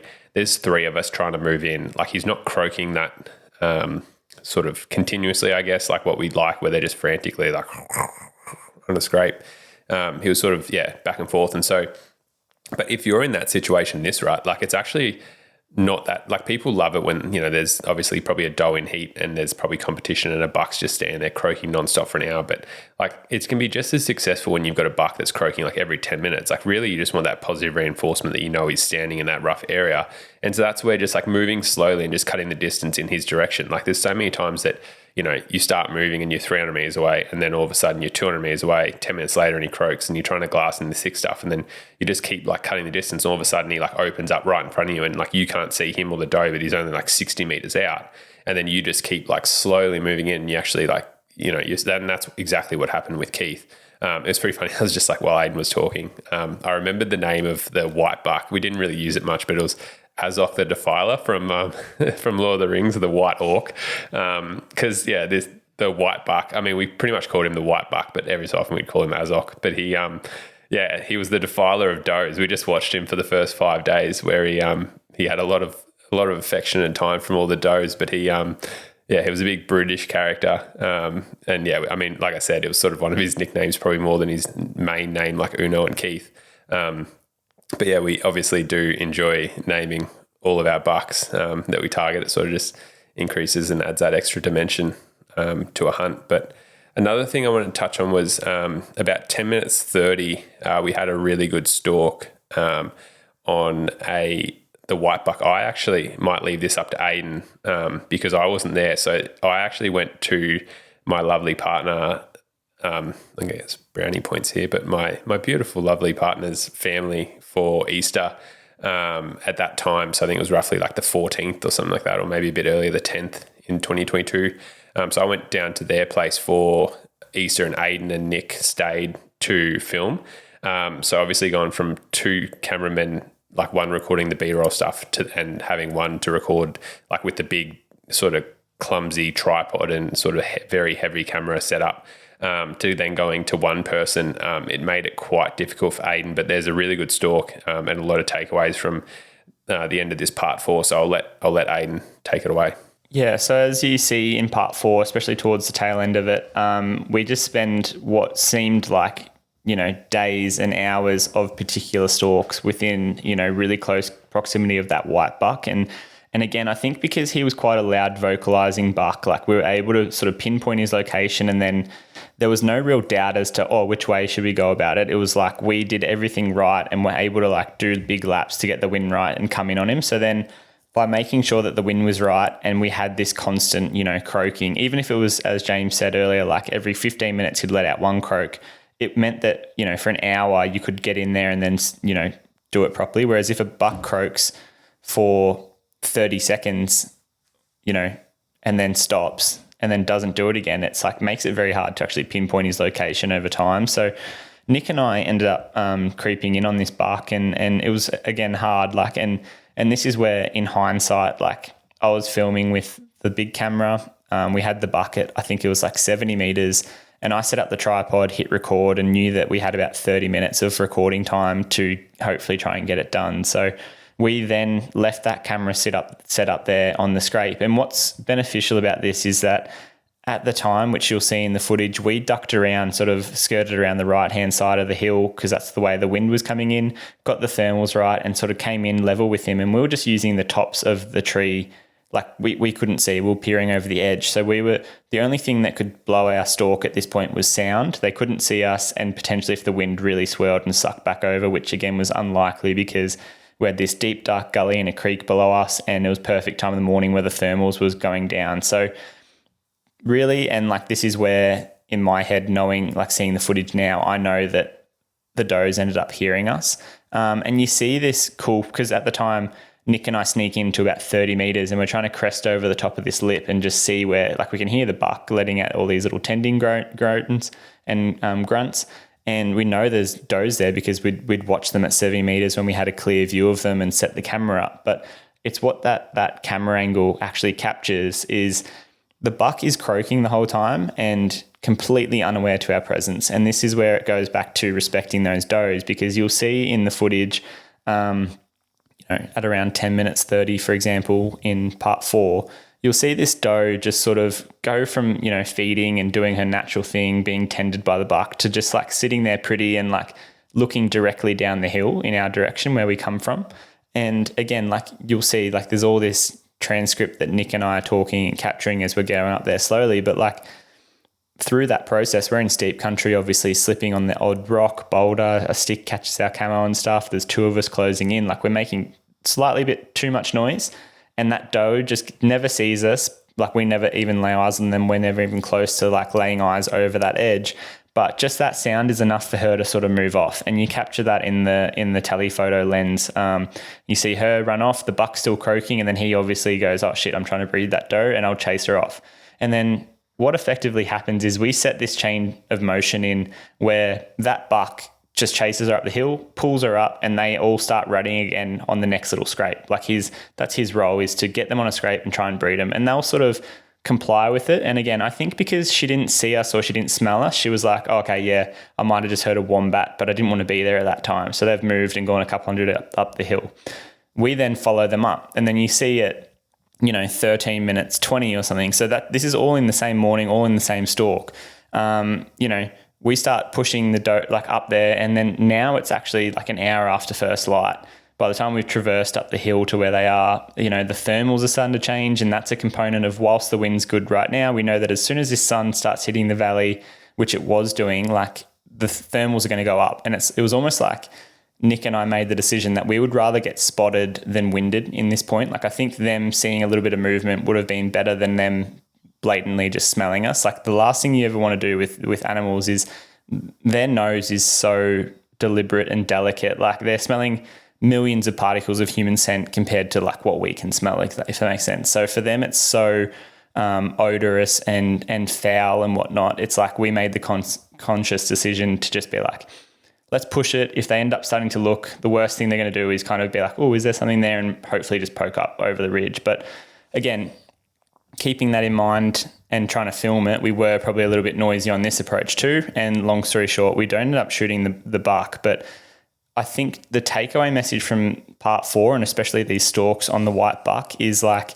be slow, be deliberate, because the first chance you get on these animals when you're doing a spot and stalk is going to be the best chance you get. Like, because you'll hear Nick, I can't remember if it's part 4 or part 5 or something like that, but he says something along the lines of they just seem to be going higher and higher to bed. And I think that was just like the chain effect of bumping, one doe. And then that doe is just a little bit cottoned on. Instead of bedding at the lower scrape from the field edge or the pastured edge, she then goes up. And Nick quite frankly said, that it seems like they're goats at the moment. Like they were going up to this real rocky sort of thick country. And by that stage of the trip, we'd sort of probably lost our chance to shoot the buck. Like we certainly were trying with both of them, but we just sort of played our cards. And unfortunately, those first few stalks that we had didn't quite go our way for a certain number of reasons, as we were sort of trying to be completely upfront and honest with you guys about. But this is just in hindsight, like, giving you guys really good insight into, what can go right and what can go wrong. And don't worry, like as bow hunters, there's obviously plenty that can go wrong. Yeah, I think like I wasn't there on the actual stalk, so it's always interesting, like for me being back in the editing process and like then calling Ayden to discuss things that you like see from the footage, because obviously, like we've alluded to, like we've got like a 2.5 inch by 1.5 inch, just say screen, or you're looking through this tiny little eyepiece or whatever to like film these sequences of events, or like Ayden filmed like a 30-minute piece when their doe, like heard them coming up the hill or whatever. But yeah, it's interesting just talking about it afterwards, because there was, like at 13:20 exactly, you see the scene where, and you hear Nick say it, like he's like, the wind's really good now, but it's about to change everything, just before it. And he's 100%, like he's onto it. Like he knows that the thermal's about to switch. So it's like they obviously made that decision to be like, hey, we're going to have to push here. And same thing, like there's 2 of them in this case. It wasn't 3, but still, like it's enough that they got caught by the does. Like they were moving through a fairly open area, like, and yeah, they did push it. And maybe the wind would have held for an extra hour. Like hindsight's interesting. Like we're all looking back and trying to analyze it to then learn from it so that we can be more successful. But like Ayden said, like I think that the best time to try and shoot this white buck would have probably been the first 5 days, where he was just sitting on the scrape, on his main scrape, croaking and stuff, flat out, chasing around satellites and stuff. And that's where, if you could have got into position, maybe done a timely doe call, or maybe, sat off him at 40 or 50. And when he was chasing spikers and young bucks around, or what, he might have charged out to you, and been within bow range, or equally, he might have moved off to bed for the day or bedded up on the scrape by himself, or, so on and so forth. But as soon as we started actually stalking the white buck, that's when we started putting pressure. I don't think necessarily, like Ayden said, on him. Like he still sort of acted the same. It was more the does started changing their behaviors, and they weren't keen on using his main scrape. They were more keen on using like the scrapes that were in like really thick bush, which then just like ultimately makes it so much harder, especially as we've alluded to, 3 people trying to get through like pig tunnels and stuff to then find this like 15 by 15 open area under a tree, and that's where his scrape is in the thickest bush. Like, it just makes it so much harder. And so they obviously felt so much more secure in there because these random 3 dudes just kept, plotting up the hill and like all of a sudden just appearing at like 50 to 60 meters. But yeah, it certainly did become a lot harder. And it was just so interesting, like obviously being heard and then also just multiple times being seen. Like, and that's what we've really tried to emphasize to you guys. Like, from this 14-day series, if we learn anything, it was like, the doe's your worst enemy in these stalking situations.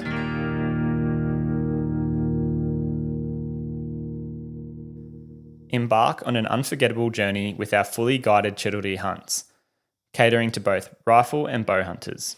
Spotted Safaris is conducted in the heart of the Basalt Wall region, North Queensland, Australia.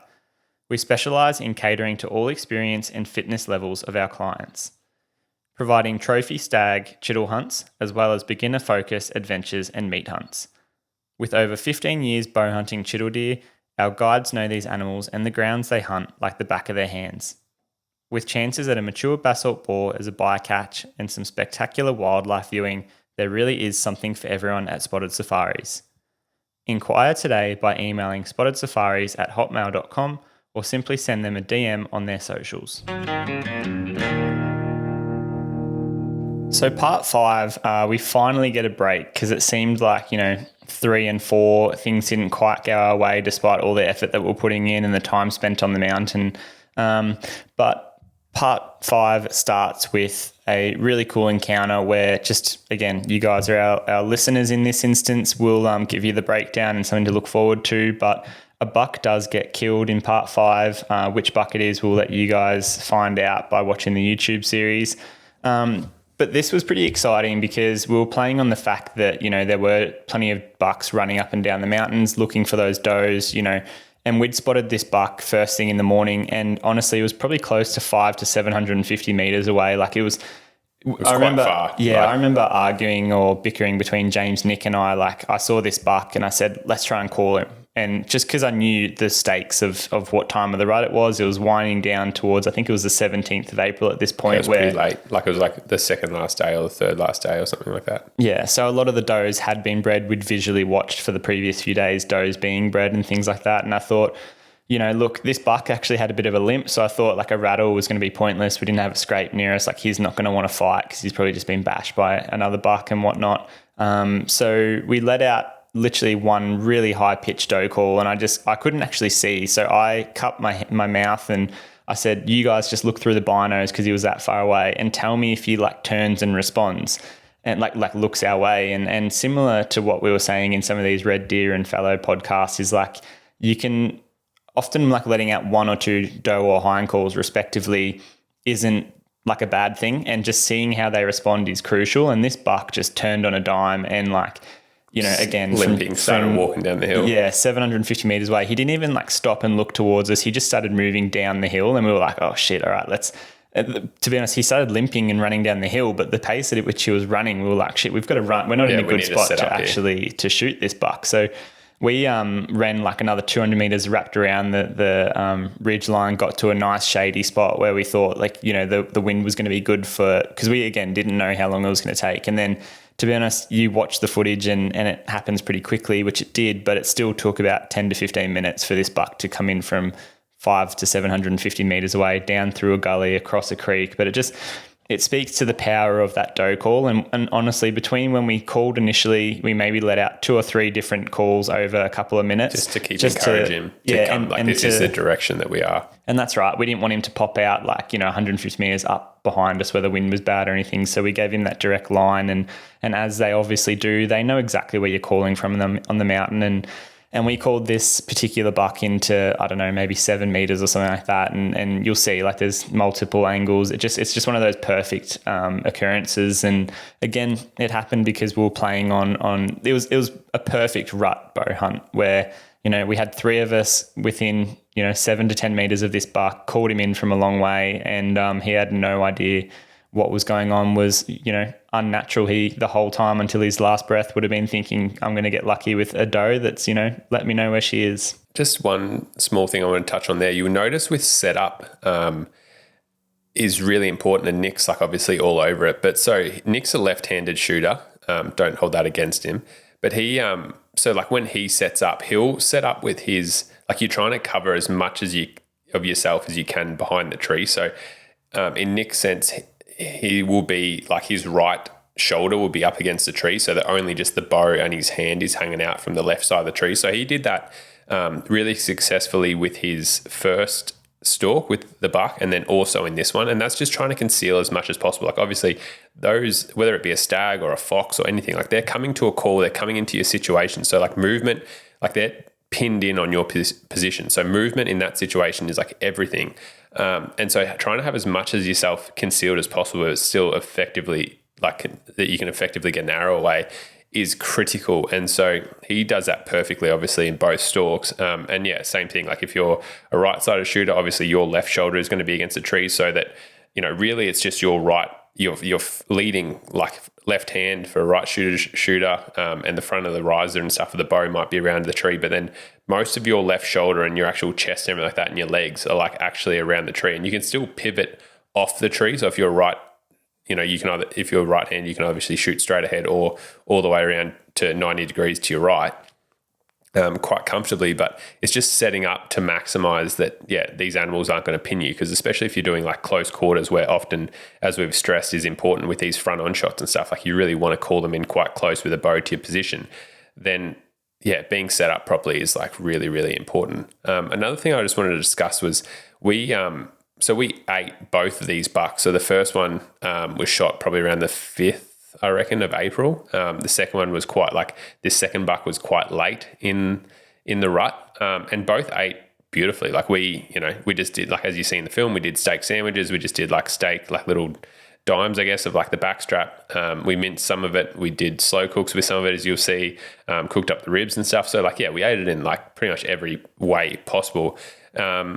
Did you think it was gamey at all? No, you often hear bucks getting like a really bad perception of like, I wouldn't touch that. I wouldn't even feed it to my dogs or whatever. And the dogs turn off it and stuff. And again, like we shot these deer, literally took them straight home. It was cool, nice, autumn mornings and evenings and stuff. So we actually hung them overnight, let them air out, dry out with that cool air, and then butchered them the following days and things. And again, weren't quick to just like, shoot it, freeze it, and let all that water stay within the meat and things. Yeah, we had three of us that were feeding at the time. So we pretty much ate like one of the bucks worth, honestly, and like that in the rut period, the 14 days between us. Because yeah, we just minced it and just we do a lot of mince wraps and stuff like that. I remember we did the slow cooks because it was easy, just chucking on in the camp oven and the camp chef and just leave it on the stove for 6 hours, get back, and you got food, like, good food for a couple of days. But yeah, I remember like a lot of the smell I feel with rutting bucks or stags or whatever is in the actual, like the hide itself. Like obviously bucks and stuff are pissing all over themselves, stags are wallowing, blah, blah, blah. But it's like once you've actually take that hide off, and the cape and the skin, like if you actually smell the meat, there's not really a smell to it. And so that's where I honestly think like being clean, and I try and avoid getting hair on meat like a Nazi. Like it's one of my pet hates when you're butchering and stuff. But yeah, I honestly try and get like no hair. And if there is hair, I'm picking it off while I'm out in the field. Like it's not one of these things that, oh yeah, you'll pick it off when you get home, because you don't, because it dries and it's just so hard. So it's just like being clean. And I find that affects and improves the eating quality of these, rutted up stags and fallow deer so much more. And it's quite interesting to see, like as James alluded to, there's nearly 2 weeks of time difference between buck A and buck B getting shot, and you can actually see that a little bit in the fat content. The fat reserves on that first buck, he was a mature buck and obviously had been rutting and stuff like that, and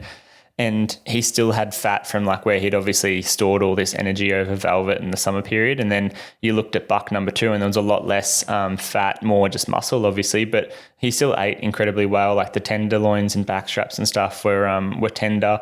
And then everything else we just utilized in different cuts, whether it's stir fry, mince, slow cooked, ribs, shanks, all that type of stuff. So there's never really an excuse not to be taking meat off the mountain, especially when it's like prime venison. Like a stinky old boar is obviously a different story, but in the right circumstances, that can still be some good taco as well. Best sausages you'll ever have. And that's the thing. Like to be honest, I don't know. The only thing I've struggled with, and it's been really hit and miss, is like rank old billy goats and stuff like that, where I've been so clean butchering them. and like made sure there was no hair and stuff. And even then you like butcher it, and then you might mince it or freeze the mince or whatever. And then you like take it out and smell it. And like, a month later, it still just smells like old billy goat. And I've then, given that to the dogs and stuff. But, with pigs, even rutting boars and stuff like that, and stags and everything like that, like, or elk or everything, like pretty much everything I've ever shot, bar a couple of billy goats, I've eaten and really enjoyed it. Like, and sometimes you might have to do slightly more to it, but overall, like, it's really good.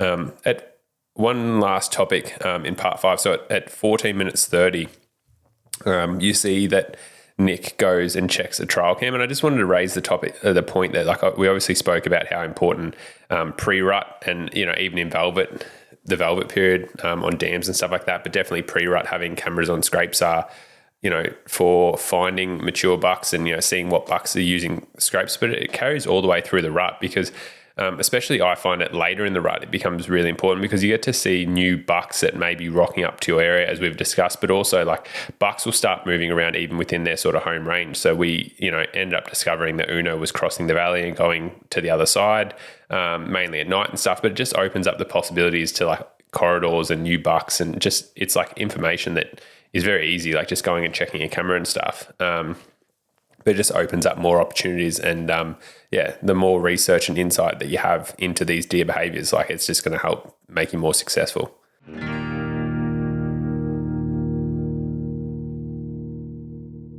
For the ultimate outdoor cooking experience, look no further than Camp Chef. Camp Chef is a portable cookware without any compromises to power or efficiency. Their range of cooking options include pellet grills, a cast iron range, and portable cooking systems for any environment. For better food in the bush or at home, head to their website and check them out today for yourselves.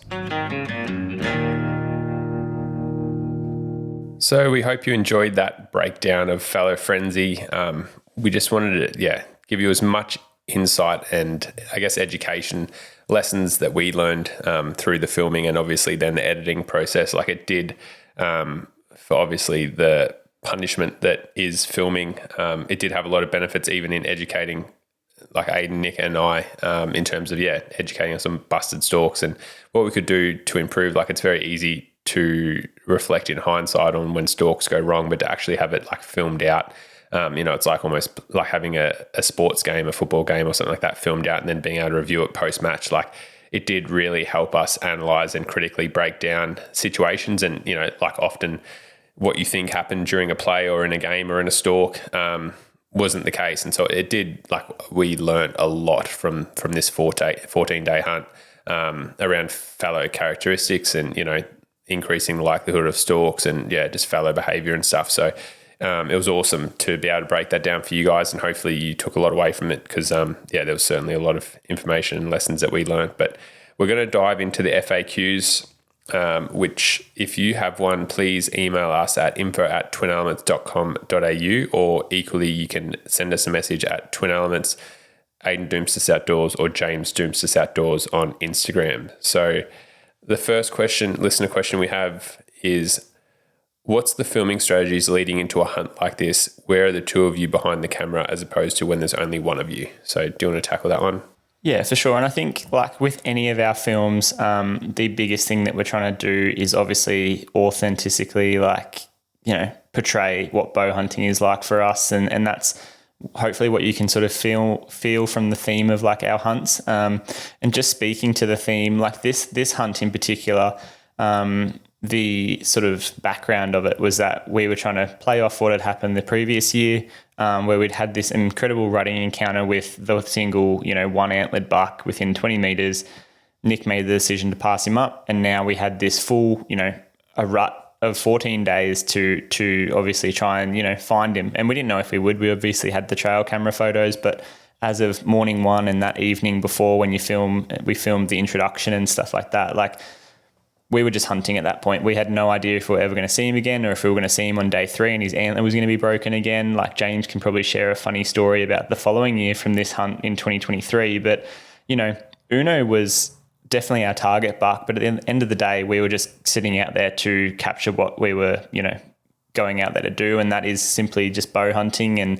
And as you sort of heard, like, our days were probably 16 hours long in the field. So we saw some incredible stuff. And I think the strategy leading into this was James was just going to, be Nick's shadow. And then I was going to try and obviously not impact the stalks or the hunts, but like branch out a little bit to the left. Like there are times where, for example, in that part 3, when you see Uno getting framed by the younger buck that's sort of watching him and we're sitting off the scrape there, like I don't even know if Nick and James could see any of that unfolding, whereas I had like this amazing, view, and that's what you guys, the viewers, can see. And you're probably going like, why aren't you calling? Why aren't you doing anything? And I don't think Nick and James could even see that buck, or had like, and that little buck, the 2 or 3 year old that's there in the frame, he ends up peeling around and he comes to like 6 meters from me, and I'm fully zoomed out, and like you'll see the close up of his face and stuff in this film.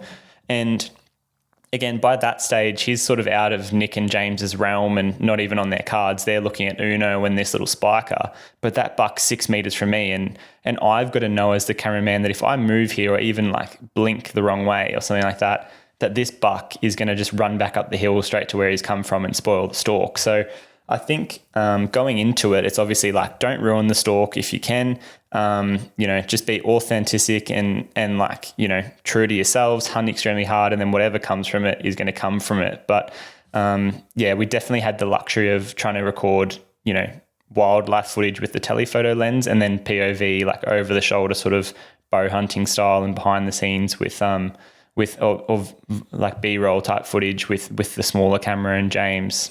I think with whenever you're filming with 2 people, it's just so much nicer to have one doing each like POV and one with the wildlife stuff. When you just got one person, you're trying to capture so much, like too much stuff. And it sounds a bit corny, but like you have to be, if you want to film hunts, like I genuinely think you have to be so good at hunting to be able to do it, because like the last thing you want to be doing is filming someone and then, you're already hindering them with extra noise, extra movement, blah, blah, blah. But then like, if you're the reason why you bust the stalk, like they're never going to forgive you for that, especially if it's like, a trophy of a lifetime. But equally, like, generally speaking, like all of our hunts, like we try and keep it authentic as possible and like film everything as it happens. Like often, like 99% of the footage you see is like, we're in a stalk, I'm filming Nick move through this gully or right up his ass, filming him and stuff as he's moving in. And then he'll generally like move in, and I've filmed him just say get from right in front of me to 5 meters away at the tree. And then I've got to like work out and be like, okay, can I actually move now without staring the buck or the doe or something like that? Or, do I have to wait? But then like when it's time for me to move, or I think I can move, then Nick obviously acknowledges that too. And then he starts moving too. And all of a sudden this like gap starts opening up. So it's like, you're almost always moving when it's like a bit sketchier, I guess, if that makes sense. Like where you're always like, oh shit, like, you're like, and I always run it through my head, even when I'm stalking with a bow in my hand, it's like doe, buck, buck, buck, like you're counting off names and heads in your head when you're stalking and stuff, just to like check off and be like, yep, that doe's fine, that buck's fine, that's doe's, oh no, that doe just turned towards you and stuff. Okay, watch her, keep sliding your feet. Like we use the old slow is smooth and smooth is fast. Like I tell myself so much when I'm filming and hunting, like, and stalking in, that's like the slogan that I live by, I guess. Like, I don't know about you, but it reigns true on so many of these ones where it's like you can accomplish so much quite quickly, to be honest, like just by just shuffling your feet. And that's even when, some of these stories and stuff that we spoke about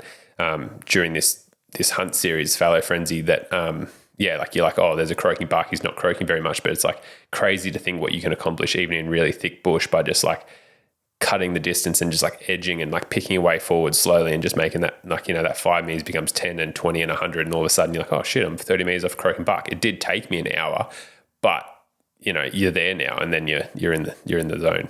I think the amount of non-verbal communication that goes on, especially in those last, like when you're sub 30 or 40 or 50 meters closing in on like this buck or the target animal or whatever, is like intense. And it's obviously, we've actually, because Nick, James and I are so similar in, like how, like what we want to obviously achieve, and then the process of hunting and filming it and stuff. We'll often, like, just from Nick's body language, we can't see what he's seeing because we're like a meter behind him, or we're trying to keep a low profile and the camera's slightly above our head or something.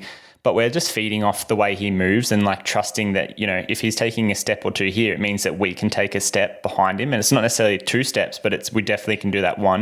And then if he even starts to slow, that's an indication for us to stop, because do you know what I mean? Like his reaction time is he's seeing it in real time, 25% later, we're seeing it. So then by the time you're the third cameraman or the third person on the mountain, the second cameraman, like you're getting real-time information so far behind when it's actually occurring, and you're just trusting the movements of the people ahead of you and the movements and even the way they snake through the bush. It's like, you know, if Nick takes one step to the left, by the time the second person takes a step to the left and then the third person takes a step to the left, you can have people like spread out over 1.5 meters, 2 meters, looking as a massive object. Do you know what I mean? For an animal that you're 30 meters from. So we've actually got to the point where in our films, like, you know, Nick, and this is where Nick's like exceptional at it. He's one of the best in the business in terms of being able to talk to a camera. But like, there's so many times in a stalk where like, because we are so good at the non-verbal communication and like we all understand exactly what's going on, we've had to say to Nick when we're 100 meters from a buck, like, we know what's going on. We know you know what's going on, but can you explain it to the camera in this, you know, piece to the camera? And again, it's trying to be authentic, but just let the viewers know like what we're doing, what we've just done, like what you're anticipating is going to happen. And he does that so eloquently and like perfectly a lot of the time, where it's, you know, he turns around, gives us a 20-second piece that we can now play over the next B-roll footage of the stalk for the next, you know, couple of minutes or hour or whatever it is. But it's just, you know, we do that and the stalk's not necessarily interrupted. It's not like we're sitting there off a croaking buck at 30 meters being like, no, do that again, do that again, do that again. It's just, he's a professional. We're obviously getting to the point where we're good enough with our videoing and photography. And I think it all stems on the back of like our hunting abilities and stalking abilities personally, where even when we're trudging around with like mics and camera gear and gimbals and tripods and everything, like it's still a very authentic hunting experience to what like most people would go, holy shit, I can't even get like that close with a bow by myself, let alone, you know, again, testament to like to that Mountain Monarch film where we had 3 of us and that buck at 20 meters for 15 minutes and he had no idea we were there until eventually, you know, one of the does ended up catching us. And like, I do encourage people to obviously go back to that film because it's going to give you an insight into what's coming up with the rest of Fallow Frenzy, like as you're hearing it. You know, part 2 is coming out in a couple of days. So we're really excited for you guys to sort of be hearing this now and then obviously seeing things in the future. Instead of doing another listener question, we just want to share some funny stories and a bit of behind the scenes of this hunt rather than answering another question. So as you can already tell, Nick, Ayden and I are all very passionate Hobbit and Lord of the Rings supporters, I guess. And so, yeah, it's often we actually call each other after Bilbo, Bilby. So it's just like a transition that's happened, which it's, I don't know, quite weird, but it's just the inside scoop. We're all the same. Like it's not, yeah, but it would be funny. Like we'll be walking around on the mountain and, you know, we'll be bush bashing out or whatever. And someone's like gently playing a Lord of the Rings track on their phone or driving out everywhere, whether it be New Zealand or South America or whatever. Like, we've pretty much it's called Tarmageddon, which is like the original Spotify playlist, which is just like all the Lord of the Rings. And for some reason, Black Betty, I don't know how that snuck in there. But yeah, that is the playlist that we go to every time. And the Golden Horn gets played quite a lot. So yeah, it's awesome. For those of you that are curious, I've been referred to as Legolas by the boys and self-proclaimed as well, but I'll let you figure out who's Aragorn and who's Gimli out of the remaining 2.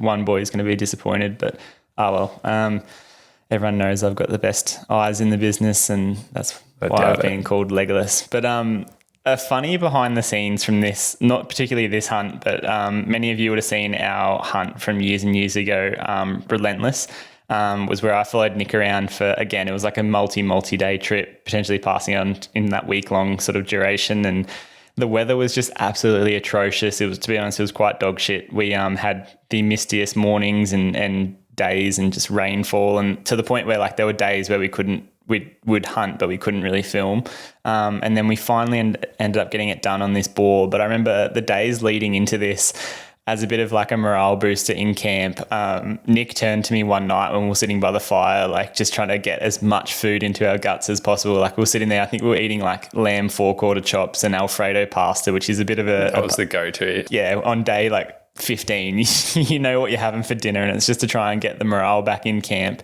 And we were sitting there by the fire and Nick just started, like, as we do every evening, like pack our bags with like water and pack our bags with food and this and this. And I was watching Nick and he's just he just started like putting random things into his backpack, like, and the 3 or 4 things that I remember him putting in there was just like a Two Blade Productions, shout out to Brad Smith, like bow hunting deer addiction DVD or something, like in his backpack. And then he got like a copy of Bacon Busters, the old hunting magazine, just off the table and puts that in there. And then we had this running joke because we had up at the cabin, there's this TV that we'd obviously you know, if it was late at night and we got back to camp early or the weather was absolutely shit and we weren't hunting or something, we'd watch like, you know, the one DVD that we had. And I just remember, shout out to, I think it's called Priest.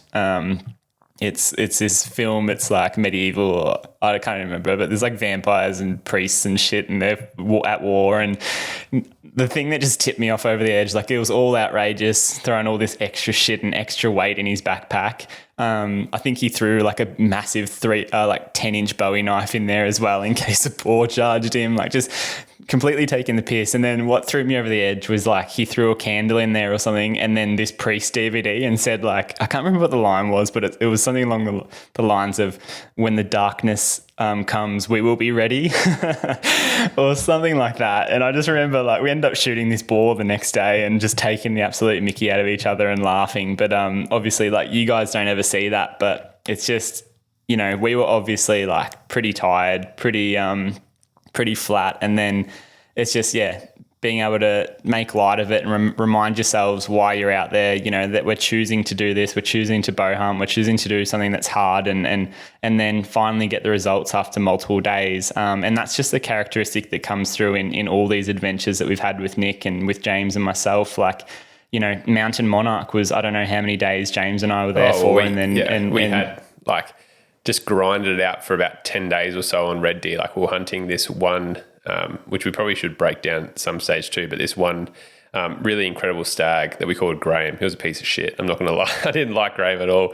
Nick, he had this huge, like he probably had a 5,000 acre like valley system, but because there was so few hinds there, like I think he roared, I don't know, maybe like 3 times collectively. And like the whole time we were hunting him, we just had this like super low density population of deer, but he was an incredible, like I think he was a 5x7, but he was almost like palmated, like in the sense that he had these like webs coming off his tines and stuff because he was just so old and so heavy. And we just had like such a grueling trip with him. But the same thing, like it was the whole time it's fun because you're working towards a common goal and like no one's like, we obviously get snappy and stuff at each other and like you look back and like everyone wants to be successful. So it's like every hunt, like it's going well when it's going well and it's, you know, you get down a little bit, but you know, we'll bicker and stuff, then you get right back up. But maybe just as a signing off for behind the scenes stuff, so the long story short of it, I think when Ayden, we had like Kimmy and Adam Greentree and Nick come up and hunt chital with us, and Ayden and Nick mainly hunted together, and I think like we'd had a lot of rain just before and it was in like July, and so the deer weren't really rutting and they'd like spread out and stuff, so it was pretty hard hunting, and we were all struggling to like find stags. And I just remember that Ayden and Nick like found this one really good stag or something like that and lost him or something, and then you gave a lizard some. Oh yeah, like, Ayden was looking at me like so puzzled, like what is this bloke talking about? Yeah, I was like, where are you leading to? Because I remember at the start of that hunt, Nick had come up and he'd never hunted chital, and I obviously had like a background in knowing what chital deer do and just their tendencies and things. And I remember saying to him like, I know you're a good bow hunter, but like, let's both drop the shit, drop the egos. Like you're up in my neck of the woods. I've listened to you hundreds of times. Like if you trust me, like I'll get you a stag at the end of this trip. And like, to be honest, it was way harder hunt than like I could have even envisaged or imagined. And we got to like the last day of the trip, essentially. It's like a 4 or 5 day hunt. And we'd seen this stag at first light in the morning and we just couldn't get near him because there was like, you know, 30 hinds between us and him. And this is where I can finally say hinds because we're talking about chital deer, which I love to talk about, obviously. And this stag ended up going like, I think 30 inches or very close to it, but had like amazing brow tines, amazing inners, like just one of the nicest, most representative chital deer you'll ever see. And we saw him first thing in the morning, and the urge was to, like, as Nick often loves to do, is like charge at him like a mountain boar. And I just said, mate, there's too many roos and too many deer in front of him here. Like, we're going to actually have to go around and get the wind right. And like we did that and then sort of lost him in the process. Like as chital deer do, they move. And I said to Nick, like, trust in the process. Like we know he hasn't gone back past us. So in this little funnel that we're hunting was between 2 creeks. I said there's a fair chance he's actually crossed one of the creeks and gone back to this real prominent bedding area on the basalt. And honestly, it was getting to the later end of the day. Like, we'd missed lunch, but then decided to, it's like now 4:00 in the afternoon. Like, let's actually sit down and have a bite to eat, because we're getting delirious in the heat and things like that.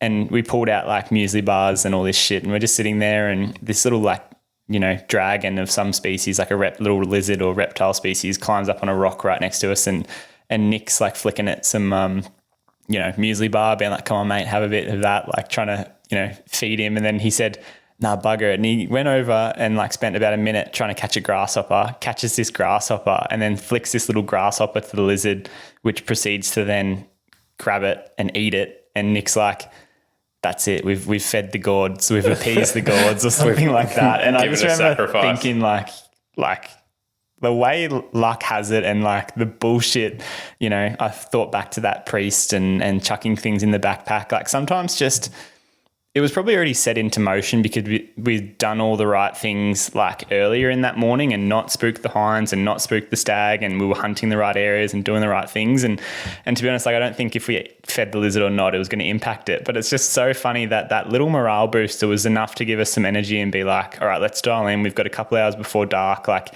let's finish off hunting this bedding area. Like, we've got a couple hundred meters, and we literally walked maybe another 200, 300 meters. And I spotted the stag's antlers in the grass. And to be honest, the rest is history. Like, we ended up sneaking into within bow range, and I essentially got into like 30 or 40 meters. I can't remember now. And again, Nick had just followed me right in there. I essentially was like, come on mate, like, this is your stag, like, jump in front. And he took a few steps, got in front. And then as the stag stood up, he ended up shooting him, and the rest is history. Like, he's got this beautiful, magnificent shittle stag on the wall at home, and we've got a lifetime of memories and again, like, funny stories that, like, we take our bow hunting and stuff so seriously, but you look back on it and it's not necessarily the animals or the highest of highs. It's just like the little funny moments and just the adventure that we have on all these hunts, much the same, that you sort of look back on most fondly. So just wrapping up this episode, we hope you guys enjoyed a few of the little stories that we've shared along the way, little insights into the behind the scenes of some of our hunts, but also just a few lessons, hard-earned lessons that we've learned along the way chasing fallow deer and even red deer. So we hope you guys take a lot away from this, and that it puts you in the right situation or gets you the opportunity that you guys are looking for, that you can capitalize on and get that trophy of a lifetime, or even just the meat in the freezer. So hopefully you enjoyed the podcast, but just a few things to add into the calendar once again. So you would have seen hopefully the first part of Fallow Frenzy, as we've sort of discussed and broken down. It is a 5-part series, so make sure to check out the YouTube channel every Wednesday at 6 p.m. Australian Eastern Standard Time. Please make sure that you subscribe to the channel. So we are going to be doing a giveaway shortly for 20,000 YouTube subscribers. So make sure that you're subscribed to that. We are going to be giving away a pair of Lower Ranger GTX 3 boots, which Ayden and I absolutely adore and love. And we are just in the midst of talking to a couple of our ambassadors at the moment to bulk up that prize pack. So stay tuned for that. But please support us, and please support the people that support us. So make sure you're following our ambassador links, but also subscribed and following us across all our social platforms. On March 1st, 2025, we're going to be at the Flow State Outdoors Expo. This event is perfectly catered for hunters, fishermen, and all those outdoor enthusiasts alike. This event is taking place at Wodonga Racecourse and Exhibition Centre in Victoria on the New South Wales border there. So please come down, support a great cause, meet like-minded people, come say g'day to James and I, who are going to be at a Twin Elements Cross Spotted Safaris booth.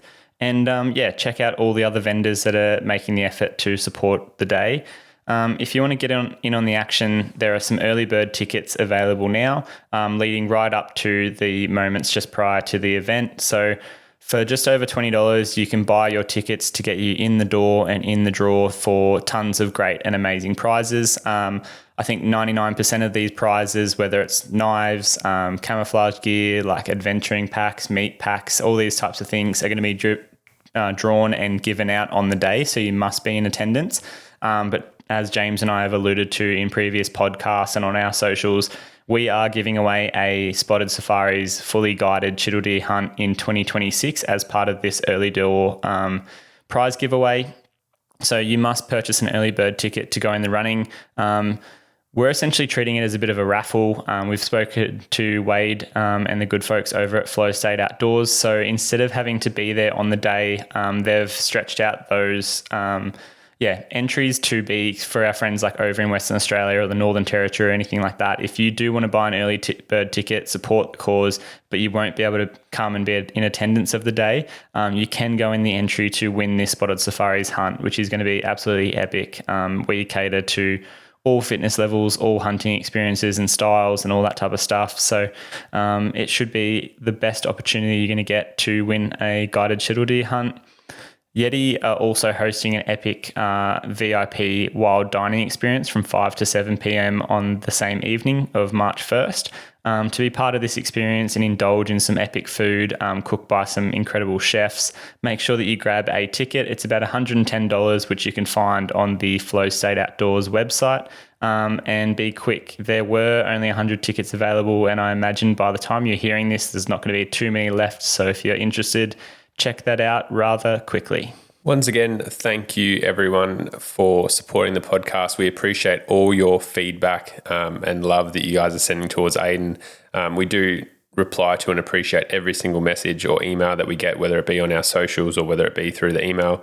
So if you have an FAQ or a podcast topic that you'd like to or us to discuss or answer, please send that to info@twinelements.com.au or equally reach out to us on socials, whether it be the Twin Elements account, Spotted Safaris account, or James Doumtsis Outdoors or Ayden Doumtsis Outdoors. Like I said, we will reply to all your messages. Sometimes it is a bit of a delay if we're out working or out hunting and we don't have service, but we will get back to you all, and we really do appreciate all the feedback. Like if there's something you want us to change about the structure, like if you guys like it when we share these sort of stories, like more intimate stories and behind the scenes stories, or whether you learn better from hunting stories and want a little bit less of that like pure just educational tips and tactics, we want to hear it, because at the end of the day, like we are doing this podcast for you guys, and so we want to hear however you whatever template or format you like that in, and whatever you guys want to be hearing from us, we want to know. So please send us a message, and once again thank you for all the support. We really do appreciate it. We do read and reply to all the comments where people actually leave it on a podcast on Spotify and whatnot. But if you guys can please make sure you're following along to keep up to date, and share anything that you see on socials. We really do appreciate it. So thank you very much. Rightio, guys. Thanks very much, and best of luck to all of you going out and hopefully recreating your own Fallow Frenzy, this fallow deer rut, which is coming up rather quickly. So all the best, guys. We appreciate it. Thanks, guys. See you next time.